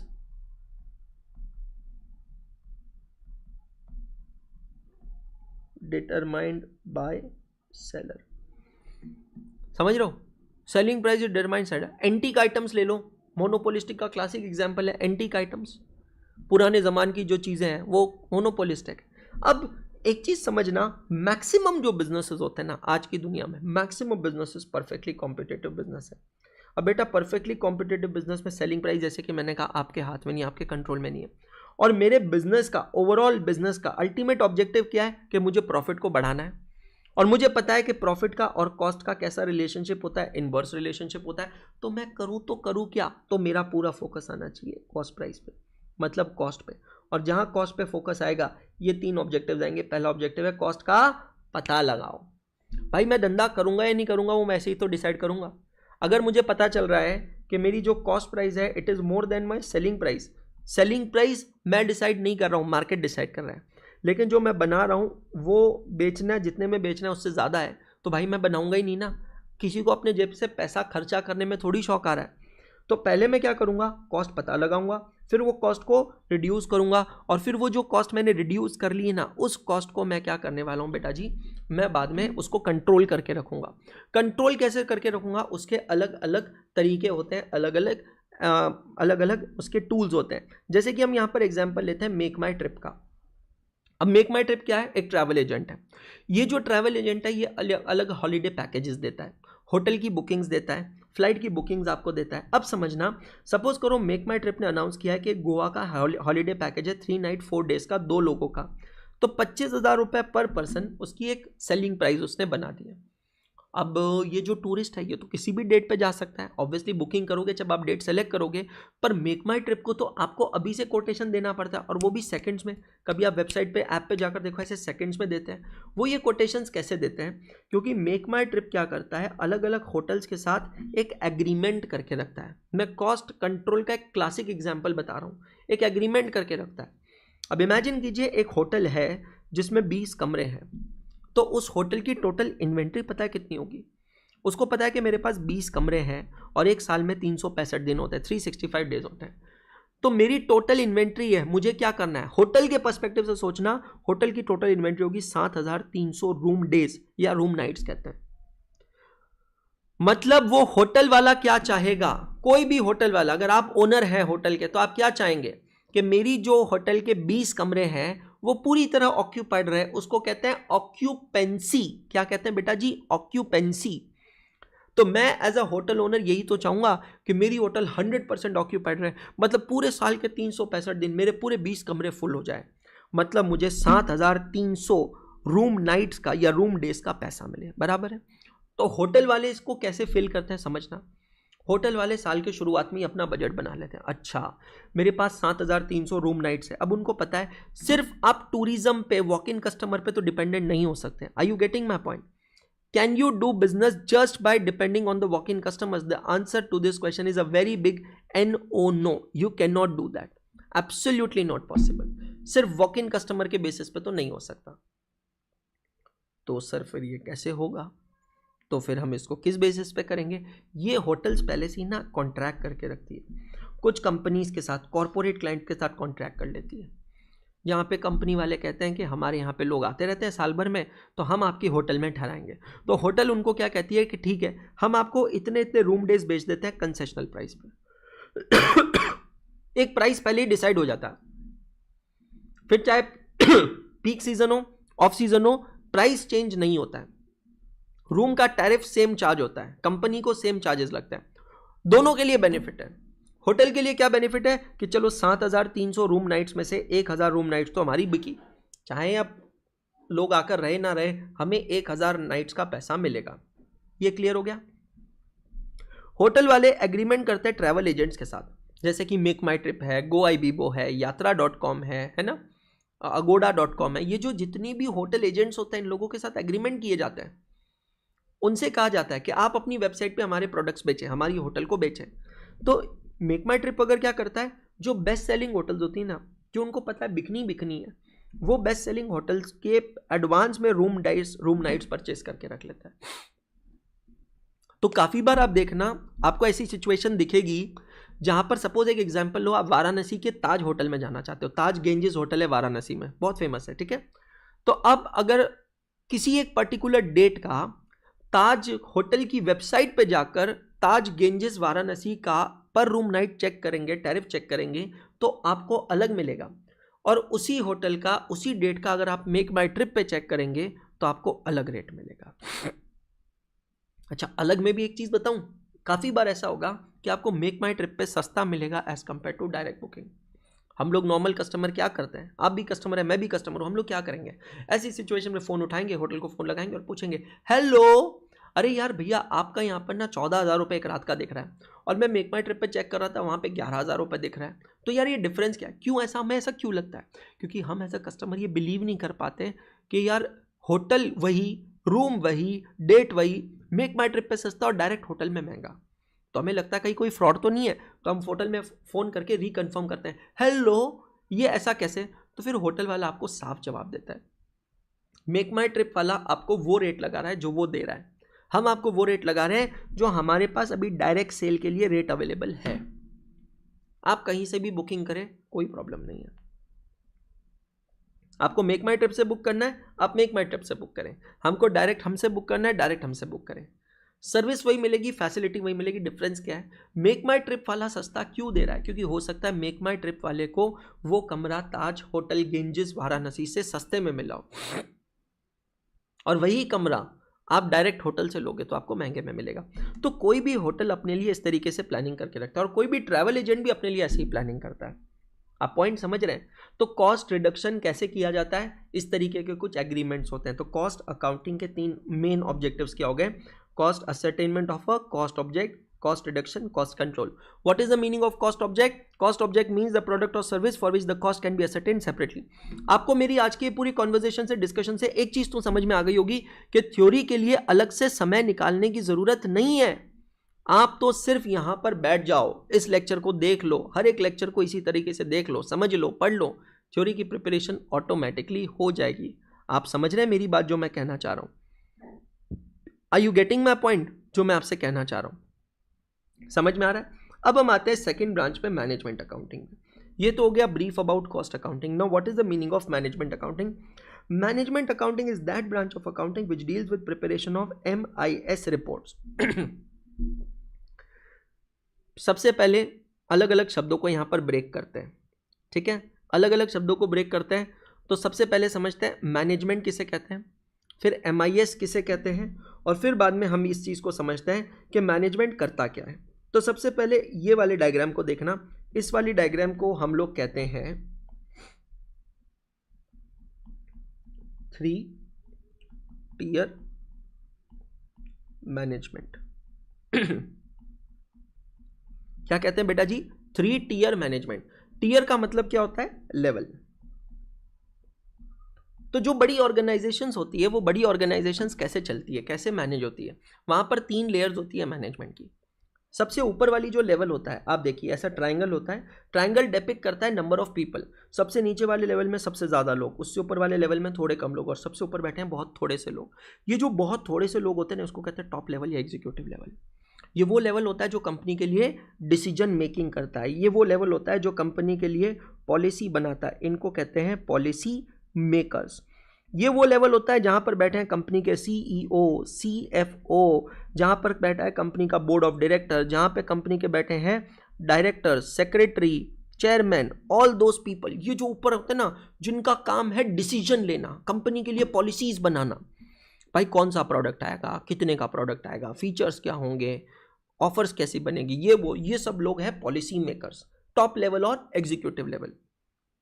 फिर सबसे नीचे वाले लोग, जहां पे सबसे ज्यादा जनसंख्या बैठी है, वो है बॉटम लेवल या ऑपरेशनल लेवल. इनका काम होता है एग्जीक्यूशन करना. प्लीज अंडरस्टैंड, इस दुनिया के सबसे बेहतरीन डिसीजन फेल हो जाएंगे अगर उसका अच्छा एग्जीक्यूशन नहीं होगा तो. So in order to execute something in a proper manner, किसी चीज को सही निर्णय लाने के लिए ये बहुत जरूरी है कि आप उस पर सही अमल करें. आप सबको पता है पास कैसे होना है. आपने दुनिया भर की स्ट्रैटेजी वीडियो देख रखी है, मुझे फॉलो कर रहे हैं, मैंने दुनिया भर का ज्ञान आपको दे दिया, सब कुछ दे दिया. रिजल्ट आएगा क्या जब तक आप इसको एग्जीक्यूट नहीं करोगे? आंसर है नहीं. In order to get the result you need to execute the plan as it is, as I am saying. चीख चीख के पहले 55 मिनट में मैंने फेफड़े सुखा सुखा के बोल दिया आपको. कॉस्ट एंड मैनेजमेंट अकाउंटिंग क्या है, रिपीटर स्ट्रैटेजी क्या है, फर्स्ट टाइमर को क्या करना चाहिए, कैसे पढ़ना चाहिए, कौन सी किताबें हैं, कौन सा टेलीग्राम ग्रुप है, कौन सा ट्रैकर है, फलाना है, डिमकाना है, सब कुछ बोल दिया, सब कुछ सुन लिया. फिर से देखना, 4 दिन बाद एक ही सवाल आएगा, sir I am new to this batch, how should I start. जबरदस्त, मैं कहां से शुरू करूं. प्रॉब्लम यहां पर यही तो है. बहुत सारा बच्चा जो रिकॉर्डेड देखता है, वो एक कॉमन मिस्टेक पता है क्या करता है? वो ये सोचता है कि मैं बिंज वॉच कर लूंगा, बिंज वॉच करने से मैं पास हो जाऊंगा. ऐसा नहीं होगा. बिंज वॉच करने से पास नहीं होंगे. अगर आपको जेन्युइनली पास होना है तो एग्जीक्यूशन पे ध्यान देना होगा. तो bottom level, operational level is execution. और एग्जीक्यूशन जब भी कोई इंसान करता है ना, तो दिल तो बच्चा है जी, थोड़ा सच्चा है जी, मन में चोरी करने की इच्छा होती है. इसीलिए इनके ऊपर बैठे हैं मैनेजरियल लेवल, जिनका काम होता है सुपरविजन. ये जो मैनेजरियल लेवल है ना, मिडिल लेवल या managerial level, it act as a link between the top level and the bottom level. ये दोनों के बीच की एक कड़ी होती है, समझना. इनका काम बहुत सिंपल है. दोनों ऊपर वाले ने जो डिसीजन लिया है, उस डिसीजन को एग्जीक्यूट करवा के लेना इनकी जिम्मेदारी है. They are responsible. इनके कुछ KPIs होता है, की परफॉर्मेंस इंडिकेटर्स होता है. सो ये है मैनेजमेंट ऑफ द कंपनी. अब ये जो ऊपर बैठा है टॉप लेवल मैनेजमेंट लेवल, ये टॉप लेवल मैनेजमेंट लेवल कभी कस्टमर के संपर्क में नहीं आते. भाई मेरे को कोई काम है तो मैं जाके थोड़ी, रिलायंस में कोई काम है तो जाके थोड़ी मैं मुकेश अंबानी जी से मिलने वाला हूँ. मिल ही नहीं सकता हूँ, मैं मिल ही नहीं सकता हूँ. मुझे अगर रिलायंस में कोई भी काम है तो मुझे वो काम एकदम नीचे वालों से ही करना पड़ेगा, बॉटम लेवल से, ऑपरेशनल लेवल से. समझ में आ रहा है? तो टॉप लेवल वाले जो एक्चुअल में कंपनी के लिए डिसीजंस लेते हैं, फ्यूचरिस्टिक प्लान बनाते हैं, कभी आपने ये सोचा है how do they make this plan? जबकि वो तो संपर्क में आते ही नहीं है नीचे वालों से, वो तो कस्टमर से मिलते ही नहीं है, तो उनको कैसे पता चले कि कस्टमर का पेन क्या होता है, उनको कैसे पता चले कि कस्टमर चाहता क्या है, क्या नहीं चाहता है। और यही सारी चीज़ें जो है दोस्तों, यही सारी चीज़ों के लिए मैनेजमेंट अकाउंटिंग ब्रांच बना है। What is management accounting? It is that branch of accounting which deals with preparation of MIS report. MIS का फुल फॉर्म होता है मैनेजमेंट इंफॉर्मेशन सिस्टम रिपोर्ट्स। ये जो टॉप लेवल होता है, ब्रास लेवल होता है, इसके पास ज़्यादा समय नहीं होता है, बैठ के एक एक ट्रांजैक्शन नहीं देख सकते। इनको चाहिए समरी ऑफ ट्रांजैक्शन, इनको चाहिए रेशियो एनालिसिस, इनको चाहिए पाई डायग्राम, इनको चाहिए ग्राफ्स, इनको चाहिए चार्ट्स, इनको चाहिए अलग अलग टाइप के टूल्स, अलग अलग एनालिसिस। ये उसके बेसिस पर कंक्लूजन ड्रॉ करते हैं कि अच्छा पिछले साल का सेल इतना हुआ था, इसलिए इस साल का इतना हुआ है। अच्छा अगर हमारी कंपनी को फ्यूचर में सस्टेन करना है, सपोज कीजिए मैं एक कार कंपनी हूँ, कार मैन्युफैक्चरिंग कंपनी हूँ, मुझे पता चल गया कि भैया अब फ्यूचर के अंदर पेट्रोल डीजल कार नहीं चलने वाली है। अगर मैं चाहता हूँ कि मेरी कंपनी सस्टेन करे तो मुझे अब बहुत ही जल्दी अडॉप्ट करना पड़ेगा, मुझे इलेक्ट्रिक व्हीकल लॉन्च करनी पड़ेगी। ऐसा क्यों हुआ? हर एक कंपनी ने ईवी क्यों लॉन्च की? क्योंकि हर एक कंपनी समझ चुकी है द फ्यूचर इज ईवी। हर एक कंपनी ये जान चुकी है द फ्यूचर इज ईवी। धीरे धीरे करके पेट्रोल डीजल खत्म होता जा रहा है, पेट्रोल डीजल की गाड़ियां एक्सटिंक्ट होती जा रही है। धीरे धीरे करके लोग ग्रीन एनर्जी की तरफ मूव कर रहे हैं, पॉल्यूशन बढ़ रहा है, कार्बन डाइऑक्साइड, क्लोरोफ्लोरो गैस, क्या क्या, ओजोन लेयर, ढिमकाना, फलाना, दुनिया भर की बीमारियां, समझ रहे हो? तो सबको समझ में आ गया फ्यूचर क्या है, ईवी फ्यूचर है, चलो ईवी की तरफ मूव करते हैं। और एक चीज समझ लेना, if you fail to adapt the change then you will be changed. क्या बोल गए सर ये? वापस बोलो, if you fail to adapt the change you will be changed. अगर आप परिवर्तन को नहीं आजमा पाए, अपना पाए, तो आप खुद परिवर्तित हो जाएंगे। इसका मतलब ये है, एक ऐसा जमाना था, top selling mobile phone brand Nokia अपना खुद का एक ऑपरेटिंग सिस्टम यूज करता था, उसका नाम था नोकिया सिम्बियन। ये वो समय की बात है जब गूगल एंड्रॉइड लेकर आ रहा था मार्केट में, तो गूगल ने सबसे पहले नोकिया को अप्रोच किया था। और मैं रियल लाइफ केस स्टडी बता रहा हूं कि हमने एक नया ऑपरेटिंग सिस्टम बिल्ड किया, उसका नाम है एंड्रॉइड। और आप, क्योंकि दुनिया की सबसे बड़ी हार्डवेयर, मोबाइल हार्डवेयर मैन्युफैक्चरिंग और डिस्ट्रीब्यूशन कंपनी हो, क्या नाम था उसका? Nokia, number 1 in the world. उसको कहा कि आप एक काम करो, आपका हार्डवेयर हमारा software, let's partner together. Nokia उस समय अड़ में रहा, नहीं, आई am the best, I am the best, I am the best. Nokia ने कहा नहीं भैया, मैं कोई चेंज नहीं करने वाला, मेरा जो ऑपरेटिंग सिस्टम है एक नंबर है, सिम्बियन एक नंबर, मेरा मोबाइल फोन एक नंबर, लोगों को मेरे सिस्टम की आदत है, मैं कोई चेंज नहीं कर रहा। गूगल वहां रुकने वाला नहीं था, गूगल गया मार्केट के सेकंड नंबर प्लेयर के पास, सैमसंग के पास, और सैमसंग को जाकर यही प्रपोजल दिया। सैमसंग उस समय अपना जो ऑपरेटिंग सिस्टम यूज करता था उसका नाम था बाड़ा। तो नोकिया ने रिजेक्ट कर दिया। उसके बाद गूगल जाता है सैमसंग के पास और सैमसंग को कहता है you are the second top most player in the market after Nokia. आपका हार्डवेयर हमारा software, let's make a good quality phones together. अब ये बटन वाले फोन का जमाना क्या, let's come with the button less phone, let's come with the smartphone. अच्छा, ये इच्छा सबके अंदर थी, क्योंकि उस जमाने में सब लोग देख रहे थे कि अमेरिकन मार्केट्स के अंदर आईफोन आ रहे हैं, जहां पर पूरे फोन में सिर्फ एक बटन होता था, आईफोन में बीच में गोल बटन होता था उस जमाने में। तो यार सबके अंदर कहीं ना कहीं ये इच्छा तो थी कि हमें एक ऐसा फोन, एक ऐसा डिवाइस लेकर आना चाहिए जहां पर पूरा टच स्क्रीन हो, कोई बटन ना हो, ये लोगों का एक एक्सपीरियंस इंप्रूव होना चाहिए, एनहांसमेंट वाली पॉइंट है।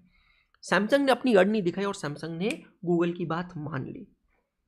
रिजल्ट आपके सामने, आज की तारीख में नोकिया कहाँ है नोकिया, किधर है नोकिया? आज मजबूर हो गया नोकिया एंड्रॉइड अडॉप्ट करने पे, पर फिर भी आज नोकिया नहीं चलता, क्योंकि लोगों ने मार्केट में परिवर्तन देख लिया।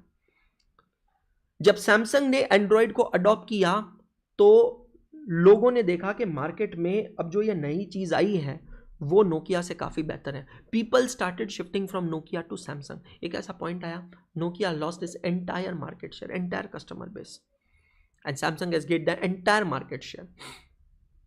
एक लंबे समय तक सैमसंग कंज्यूमर मार्केट को रूल करता रहा, जो कभी नोकिया किया करता था। आज नोकिया स्ट्रगल कर रहा है वापस मार्केट में प्रेजेंस बनाने की। बहुत सारे ब्रांड्स आ गए मार्केट में, वन प्लस, शाओमी, रेडमी, ये वो, ओप्पो, वीवो, बहुत सारी चीज़ें आ गई, लेकिन फिर भी आप एक पॉइंट समझना, मैंने जो स्टेटमेंट दिया वो बहुत सही है। If you fail to adopt the change then you yourself will be change. अगर आप परिवर्तन को नहीं अपना पाए तो आप खुद परिवर्तित हो जाएंगे, ये एक चीज आपको नोट करना है। तो मैनेजमेंट इंफॉर्मेशन सिस्टम ये एक रिपोर्ट होती है, ये वो समरीज होती है जिसके बेसिस पे मैनेजमेंट फ्यूचर डिसीजंस लेता है। हर कार मैन्युफैक्चरिंग कंपनी, छोटी से छोटी कंपनी आज ये डिसीजन ले चुकी है कि हमें क्या करना है, हमें इलेक्ट्रिक व्हीकल की तरफ मूव करना है, नहीं तो हम एक्सटिंक्ट हो जाएंगे, हम खत्म हो जाएंगे, सत्यानाश हो जाएंगे। सर क्या कभी पास्ट में कोई कार मैन्युफैक्चरिंग कंपनी खत्म हुई है? Classic example Hindustan automobiles limited, Hindustan Motors limited sorry, ambassador car बनाते थे एक जमाने में, सबसे टॉप सेलिंग कार। आज ना वो कार कहीं बची, ना वो कंपनी कहीं बची, क्योंकि चेंज को अडॉप्ट नहीं कर पाए। You need to adopt the change. Reliance जैसी बड़ी कंपनी, एक ऐसी कंपनी जिसकी एक लेगेसी है, बनाने वाले श्री धीरूभाई अंबानी जी जो आज हमारे बीच नहीं है, संभालने वाले मुकेश अंबानी जी जो आज एज में काफ़ी आगे निकल चुके हैं, लेकिन वो भी कंपनी आज अपनी एक दूसरी कंपनी लेकर आती है, जियो फाइनेंशियल सर्विसेज, जहां पर वो अपना धंधा चालू करती है क्रिप्टो करेंसी के थ्रू, जहां पर वो अपना धंधा चालू करती है म्यूचुअल फंड हाउस के थ्रू, जहां पर वो अपना धंधा चालू करती है टेलीकॉम के थ्रू। ऐसा क्यों? क्योंकि वो नए यूथ की ज़रूरत समझ चुकी है कि हमारे देश का जो नया कंज्यूमर है वो कौन है। क्यों जेप्टो की तरह, ब्लिंकिट की तरह बिजनेस डेवलप हो रहे हैं, क्यों जोमेटो स्विगी की तरह बिजनेस डेवलप हो रहे हैं? क्योंकि पुराने ज़माने में हम बच्चे ही जेप्टो थे, हम बच्चे ही स्विगी थे, बस अलग बात थी कि हमने जेप्टो और स्विगी का टी शर्ट नहीं पहना था। हमारे माँ बापों ने, हमारे दादा दादी ने हमको ही जेप्टो समझकर घुमा दिया था। ए बेटा जा चौक से दूध लेके आ, ए बेटा जा चौक से दही लेके आ, बेटा चौक से धनिया लेके आ, बेटा अबे चौक पे बैठ जाऊँ पूरा दिन भर, पूरा दिन भर। और फिर जब एग्जाम में रिजल्ट नहीं आता था तो हम पे ही चिल्लाते थे, हम पे कहते थे क्यों बेटा आजकल पढ़ाई कम पड़ रही है, क्यों, ध्यान कहां पर है? अरे दादाजी पूरा ध्यान मेरा चौक पे है, चौक पे नई चीज क्या आई है मेरे को पता है, वो मेरे को लेकर आनी। क्योंकि उस जमाने में जेप्टो नहीं था, आजकल जेप्टो है, ब्लिंकिट है, सब कुछ है, मोबाइल के ऐप से सब कुछ आ जाता है। उस जमाने में हम ही जेप्टो थे, हम ही ब्लिंकिट थे, हम ही जोमेटो थे, हम ही स्विगी थे, सब कुछ हम ही हुआ करते थे। पॉइंट समझ रहे हो आप? तो change is the biggest thing in the life, और ये समझना है कि आपको नहीं पता कि कौन सा चेंज उसकी लाइफ बड़ी होगी या छोटी होगी, बट चेंज का अगर आपने अपॉर्चुनिटी का फ़ायदा नहीं लिया तो आप बहुत जल्दी रिप्लेस हो जाएंगे। तो मैनेजमेंट इंफॉर्मेशन सिस्टम रिपोर्ट्स के बेसिस पर मैनेजमेंट क्या करता है, कंपनी के लिए फ्यूचर डिसीजंस लेता है, पॉलिसीज बनाता है। और ये मैनेजमेंट इंफॉर्मेशन सिस्टम MIS की जो रिपोर्ट्स है, ये रिपोर्ट्स बनाने के लिए हमें कॉस्ट एंड मैनेजमेंट अकाउंटिंग की जरूरत पड़ती है। इसीलिए इन दोनों में रिलेशन क्या देखना, cost data is very crucial data for any organisation and its management. मतलब MIS रिपोर्ट्स के अंदर मेनली डेटा क्या होता है, कॉस्ट डेटा, सेल्स का डेटा, रेवेन्यू का डेटा और कॉम्पिटेटिव डेटा। तो ये जो डेटा होता है ये बहुत ही क्रूशियल होता है, as it can directly impact the profitability and management plan for the organisation. Hence cost accounting is studied closely together with the management accounting. इसीलिए जो सब्जेक्ट है ना, सब्जेक्ट का नाम क्या है, cost and management accounting. Cost and management accounting क्यों कहा जाता है? बिकॉज यहाँ पर आप कॉस्ट अकाउंटिंग भी देखेंगे और मैनेजमेंट अकाउंटिंग भी देखेंगे, और दोनों का रिलेशन क्या है, मैनेजमेंट रिपोर्ट बनाने के लिए cost is one of the important crucial data, hence cost and management accounting. और इस इंस्टीट्यूट का भी जो नाम है वो है institute of cost and management accountants of India. और जो ग्लोबल हेड इंस्टीट्यूट है उसका नाम है CIMA, वो है कहाँ पर, लंदन में है। समझ में आ रहा कहाँ पर है, लंदन में है। ICAI ने देनी चाहिए थी डेफिनेशन, ICAI क्यों डेफिनेशन देगा बेटा, ICAI का ये फोर्टे नहीं है, ट्राई टू अंडरस्टैंड। आप फिर झगड़े लगाने वाली बात कर रहे हो, CA इंस्टीट्यूट और CMA इंस्टीट्यूट को झगड़ा के मानोगे आप? बेटा ये जो सब्जेक्ट हम पढ़ रहे हैं ना, सिर्फ एक सब्जेक्ट पढ़ रहे हैं 100 मार्क का, ये सब्जेक्ट अपने आप में एक प्रोफेशनल कोर्स है, एक डिग्री है, एक डेजिग्नेशन है, जिसकी एक अलग इंस्टीट्यूट बनी है, institute of cost and management accountants of India. तो ICAI क्यों डेफिनेशन देगा उसकी, इसकी डेफिनेशन ICMAI देगा, करेक्ट। ये सब कुछ पढ़ लिया हमने, बेसिक चीज़ हमने देख ली। अब हम आते हैं, समझते हैं कॉस्ट मैट्रिक्स को। मैट्रिक्स का मतलब होता है जाल, जंजाल, cost elements and cost matrix. ठीक है, फटाक से अपने रजिस्टर में और एक बार इसको लिख लो, 5 मिनट का समय दे रहा हूँ, फटाक से छाप लो। सर ये बाकी का लिखना है क्या? बाकी के लिए पेजेस ब्लैंक छोड़ते चलो, क्लास खत्म होने के बाद लिखने का। और ये PDF सब आपको दे रखा है मैंने, ठीक है। अभी इसको फटाफट छाप लो अपने रजिस्टर में, cost elements and cost matrix. 5 minute का समय दे रहा हूँ, फटाक से लिख लो।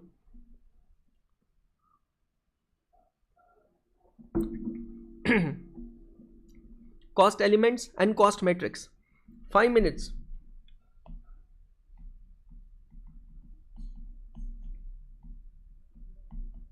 जो कुछ मोस्ट इंपॉर्टेंट है ना, जिसको लिखे बिना काम नहीं होगा, वो मैं क्लास में लिखवा रहा हूं।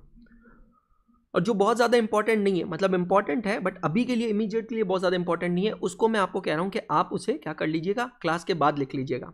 सिंपल सा फंडा है, अगर आप प्रॉपर फायदा लेना चाहते हैं इस बैच का तो क्लास के साथ साथ जितनी ड्यूरेशन आपकी क्लास का है उतना ही ड्यूरेशन आपको देना पड़ेगा इस सब्जेक्ट को, तब तो आपको पूरा फायदा मिलेगा, नहीं तो फायदा नहीं मिलने वाला है दोस्तों, नहीं तो फायदा नहीं मिलने वाला है।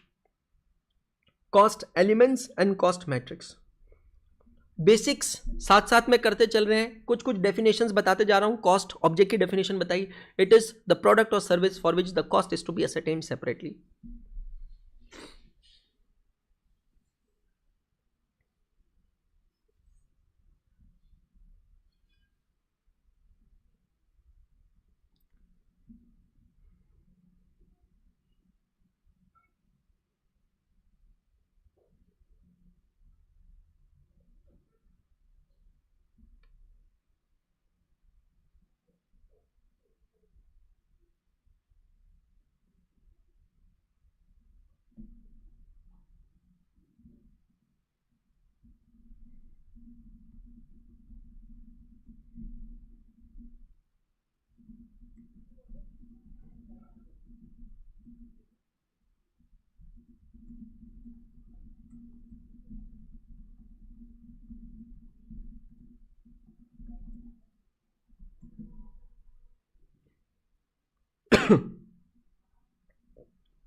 Three more minutes left.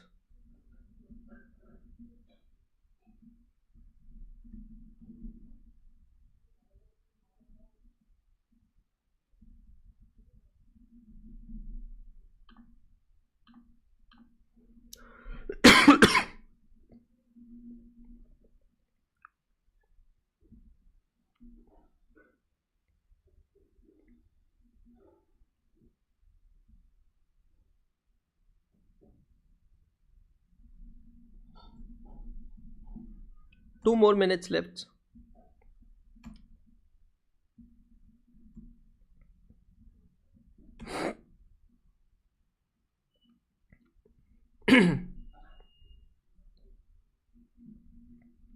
Okay,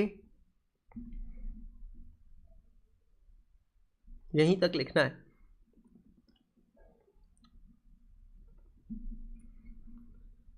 last 1 minute left. Last 1 minute left.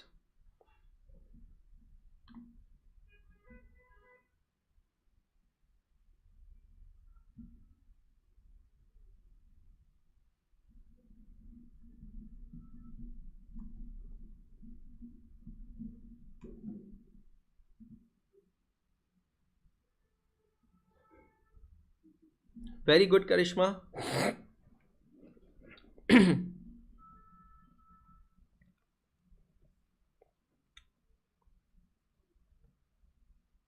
Very good, Keshav.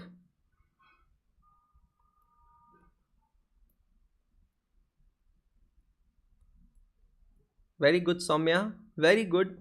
Very good, Vinod. Very good. Chalo. Now, let me start this explanation in this way. Okay? So you need to do some practical thing today. What you need to do is, if you have your grandmother, your grandfather, नाना नानी दादा दादी कोई भी चलेगा, उनके पास बैठना। Definitely आजकल सभी नाना नानी दादा दादी के पास कोई ना कोई फ़ोन होता है, और अगर नहीं भी होगा तो उनको कोई घर में एक नॉर्मल पड़ा हुआ फ़ोन दिखाना जो मे बी 2-3 हज़ार रुपये का, 5 हज़ार रुपये का फ़ोन होगा। फिर उनके पास बैठ के पहले वो फ़ोन दिखाना, उनके पास बैठ के फिर बात छेड़ना आईफोन की, और उनसे कहना कि दादी दादा आज देखो मैं आपको एक ऐसा फ़ोन दिखाता हूँ जिसको आईफोन कहते हैं। आपको पता है ये फ़ोन 2.5 लाख रुपए का फ़ोन है। कितने का है? 2.5 लाख रुपए का फ़ोन है। कुछ ज़्यादा मत बोलना और सिर्फ उनका रिएक्शन देखना, उनका इमीडिएट रिएक्शन क्या आएगा। 2.5 लाख का फ़ोन है? अरे ये फ़ोन से तो मेरा ये सस्ता वाला फ़ोन अच्छा है, 5,000 रुपए का फ़ोन है। 2.5 लाख रुपए का फ़ोन, ऐसा क्या है इस फोन में, क्या सोने जड़े क्या? दादा दादी का रिएक्शन विद एक्शन बता रहा हूँ। ऐसा क्या इसमें सोने लगाया क्या? 2.5 लाख रुपए का क्या सोने तो फोन है क्या? है ये? कसं है? क्या है ये? ऐसा क्या इससे क्या चांद पे बात होती है क्या सीधा? उनकी वर्ड सुनना, उनके कमेंट सुनना, वो क्या कहेंगे।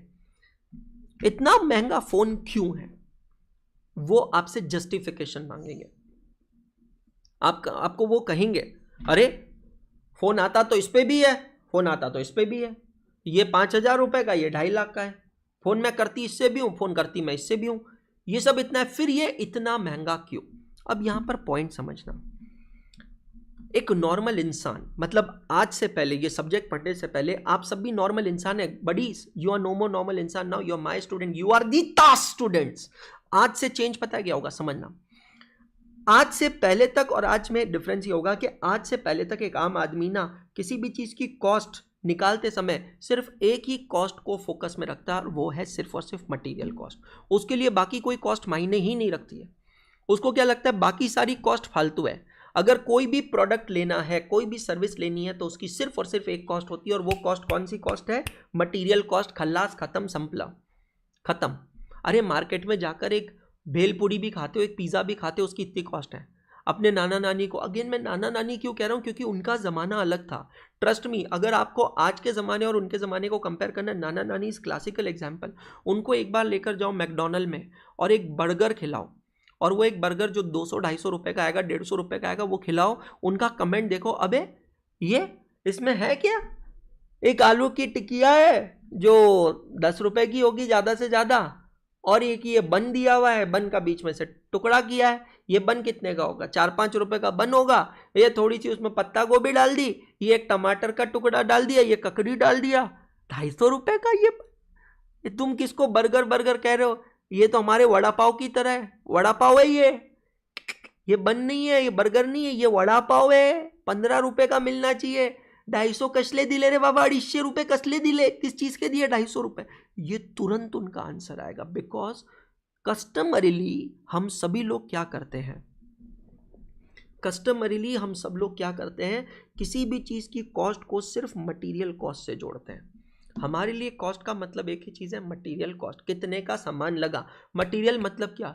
जिसको आप छू सकते हो, जिसको आप देख सकते हो, वो मटेरियल कॉस्ट है।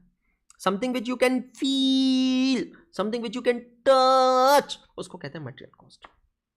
समझ में? आप मटेरियल कॉस्ट है, आपको इसके आगे पीछे कुछ पता ही नहीं, लेना देना ही नहीं है। लेकिन जब आप ये सब्जेक्ट पढ़ोगे, जब आप ये सारी चीज़ें पढ़ोगे, तो आपको समझ में आएगा कि आईफोन एक्चुअल में इतना महंगा क्यों है। क्योंकि कॉस्ट के अंदर सिर्फ मटेरियल कॉस्ट नहीं है, दूसरी कॉस्ट, एक और कॉस्ट एलिमेंट है इसमें, एक और कॉस्ट है जो आईफोन को महंगा बनाती है, वो है एम्प्लॉय कॉस्ट, लेबर कॉस्ट। इसमें और एक कॉस्ट है जिसको कहते हैं एक्सपेंसेस, बाकी के खर्चे, बाकी के भी खर्चे होते हैं, हम बात करेंगे इंसान। ये पूरा हमारा सिलेबस है, मतलब ये जो मैं आज आपको ये चार्ट दिखा रहा हूँ ना, कॉस्ट मैट्रिक्स, ये सिर्फ एक चार्ट नहीं है दोस्त, ये हमारा पूरा सिलेबस है कॉस्ट अकाउंटिंग का। ये 3 बेसिक कॉस्ट कंपोनेंट्स होते हैं, कॉस्ट एलिमेंट्स होते हैं किसी भी कॉस्ट ऑब्जेक्ट के। What is the cost object? एक बार सभी जने बोलेंगे, a cost object is the product और service for which the cost is to be ascertained separately. तो किसी भी कॉस्ट ऑब्जेक्ट के 3 कंपोनेंट होते हैं, material cost, employ cost, expenses. ये तीनों 2 टाइप के होते हैं, direct indirect, direct indirect, direct indirect. Direct का मतलब क्या? डायरेक्ट का मतलब जिसके बिना वो प्रोडक्ट मुमकिन नहीं है। तुम हो तो हम है तो सब है, तुम नहीं तो हम नहीं तो कुछ भी नहीं। मतलब अगर समझो ये बैक पैनल नहीं होगा तो ये फोन नहीं बन सकता। अगर समझो ये स्क्रीन गार्ड, स्क्रीन नहीं होगी, सामने का जो गोरिल्ला ग्लास है, अगर ये गोरिल्ला ग्लास नहीं होगा तो ये फोन नहीं बन सकता। अगर ये कैमरा नहीं होगा तो फोन नहीं बन सकता। ये सारा मटेरियल क्या है? Direct material. इनडायरेक्ट मटेरियल मतलब क्या? इनडायरेक्ट मटेरियल मतलब वो मटेरियल जिसके बिना भी प्रोडक्ट बनाया जा सकता है। सर एग्जांपल दो ना। एग्जांपल आजकल पूरे एग्जांपल ही एग्जांपल होने वाला है। इनडायरेक्ट मटेरियल का क्लासिक एग्जांपल है पैकिंग मटेरियल। भाई मेरे को बताओ, ये फ़ोन जिस डब्बे में आता है, अगर वो डब्बा नहीं बना तो क्या फ़ोन नहीं बनेगा? बिल्कुल बनेगा, बिल्कुल बनेगा, 100% मुमकिन है। डायरेक्ट लेबर मतलब the labour, the man power which is directly engaged on production of this phone. Indirect labour means selling वाली टीम, जो मेरी सेल्स मैन पावर है, जो मेरे ऑफिस का मैन पावर है, जो अकाउंटेंट है, जो ऑडिटर है, जो सीए है, ये सब क्या है? इनडायरेक्ट लेबर है। इनडायरेक्ट और डायरेक्ट बेसिक सिंपल फंडा समझना, मटेरियल हो, लेबर हो, एक्सपेंस हो, डायरेक्ट इनडायरेक्ट की डेफिनेशन चेंज नहीं होगी। मटेरियल, लेबर, एक्सपेंस, डायरेक्ट का मतलब क्या? बनाया जा सकता है। फैक्ट्री रेंट को डायरेक्ट कहते हैं, शॉप रेंट को इनडायरेक्ट कहते हैं। काहे को? क्योंकि फैक्ट्री रेंट नहीं दोगे तो फैक्ट्री नहीं चलेगी, फैक्ट्री नहीं चलेगी तो प्रोडक्ट नहीं बनेगा, इसलिए ट्रेडिंग अकाउंट के डेबिट में जाता है। Factory rent direct expense. Shop rent को इनडायरेक्ट रेंट कहते हैं। काहे को? क्योंकि मैं सड़क पे भी तो बैठ के बेच सकता हूं। आलू ले लो, कांदे ले लो, बेच सकता हूं कि नहीं बेच सकता? मैं ठेले पे भी तो बेच सकता हूं। मतलब शॉप होना कंपलसरी है क्या? आंसर है नहीं। तो शॉप का जो रेंट है वो इनडायरेक्ट एक्सपेंस है। वो कौन सा रेंट बनेगा? इनडायरेक्ट, पीएनएल में डेबिट में जाता है। ये तो हो गई बात फाइनेंशियल अकाउंटिंग। कॉस्ट अकाउंटिंग के अंदर सेम फंडा है। तो direct material, indirect material, direct labour, indirect labour, direct expense, indirect expense. दोस्तों अब अगर मैं तीनों डायरेक्ट को एक साथ लेकर आता हूं तो वो बन जाती है क्या? Prime cost. कल के लेक्चर में डिटेल में चर्चा करने वाले हम इसके ऊपर। और अगर मैं तीनों इनडायरेक्ट को एक साथ लेकर आता हूं तो वो बन जाती है हमारी ओवरहेड कॉस्ट, ओवरहेड कॉस्ट। और फिर दोनों को मिलाते हैं तो बनती है टोटल कॉस्ट। इसके ऊपर कल की क्लास के अंदर हम लोग चर्चा करेंगे। ये वाला पोर्शन जो अभी आप स्क्रीन पे देख रहे हैं, ये भी कल की क्लास में आप लिख कर आइएगा। अभी तक जितना भी मैंने पढ़ाया वो कल की क्लास में आप लिख कर आइएगा। अंशुल सर एक बात बताइए, जितना आपने पढ़ाया है और जो आप आगे पढ़ाने वाले हैं, ये सारी चीज़ें हमको गूगल ड्राइव फोल्डर में कहाँ पर मिलने वाली है? ये मैं आपको अभी बता देता हूँ। ये सारी चीज़ें आपको गूगल ड्राइव फोल्डर में कहाँ पर मिलेगी? ये देखिए गूगल ड्राइव का फोल्डर है। गूगल ड्राइव के फोल्डर में अंशुल सर बुक सोल्यूशन में आएंगे और सोल्यूशन में आने के बाद सबसे नीचे आपको देखो ये डे 1 इंडक्शन सेशन दिख रहा होगा। यहाँ पर जब आप आएंगे तो आपको वो सारी चीज़ें यहाँ पर मिल जाएगी जिसकी आप लोगों को तहे दिल से ज़रूरत है। ठीक है, उम्मीद करता हूँ आपको आज का सेशन अच्छा लगा होगा। पहला सेशन है, अच्छा लगा है तो please don't forget to share your feedback. जिंदगी में 3 शब्द कहने में कभी कंजूसी ना करें। खुद से हो अगर कभी कोई गलती तो क्षमा मांगने में कभी हिचकिचाए नहीं। अगर किसी ने आपके लिए कुछ किया है तो थैंक्स ज़रूर करें, और अगर लगा है किसी का काम अच्छा तो उसको अप्रिशिएट ज़रूर करें। आपको नहीं पता कि आपके एक अप्रिसिएशन से हमारा कॉन्फिडेंस कितना बढ़ता है। इसी तरह मेहनत करेंगे आप और मैं साथ में मिलकर अगले 30-35 लेक्चर्स के अंदर ये wonderful batch cost and management accounting का फास्ट ट्रैक बैच अच्छे से खत्म करेंगे और फोड़ के आएंगे। मैं फिर से कह रहा हूँ, कोई भी प्लानिंग तब तक सक्सेसफुल नहीं होगी जब तक एक अच्छा एग्जीक्यूशन नहीं होगा। प्लानिंग करवाने का काम मेरा है, एग्जीक्यूशन करवाने का काम मेरा है, लेकिन एग्जीक्यूट करने का काम आपका है। अगर ये बैच का पूरा फायदा लेना चाहते हो तो इसे अच्छे से एग्जीक्यूट करें। जो भी बच्चे यूट्यूब पे देख रहे हैं, अगर आप fast track batch cost and management accounting का अटेंड करना चाहते हैं तो आप विजिट कीजिए adda247.com और वहां से जाकर ये बैच को तुरंत परचेज कीजिए। फिर से मुलाकात होगी आपसे कल सुबह 8 बजे लेक्चर नंबर 2 के अंदर। रिकॉर्डेड वाले बच्चे अच्छे से एंजॉय कीजिएगा। बैच को शुरुआत से एंड तक जरूर देखना है, ट्रैकर के सीक्वेंस को फॉलो करना है। जाने से पहले कहूंगा सिर्फ इतना, पढ़ते रहो, सीखते रहो, आगे बढ़ते रहो, क्योंकि पढ़ना बंद तो सीखना बंद और सीखना बंद तो आगे बढ़ना बंद। गुड डे, शब्बा खैर। Don't forget to give 5 star at the end of the class for all the live students. All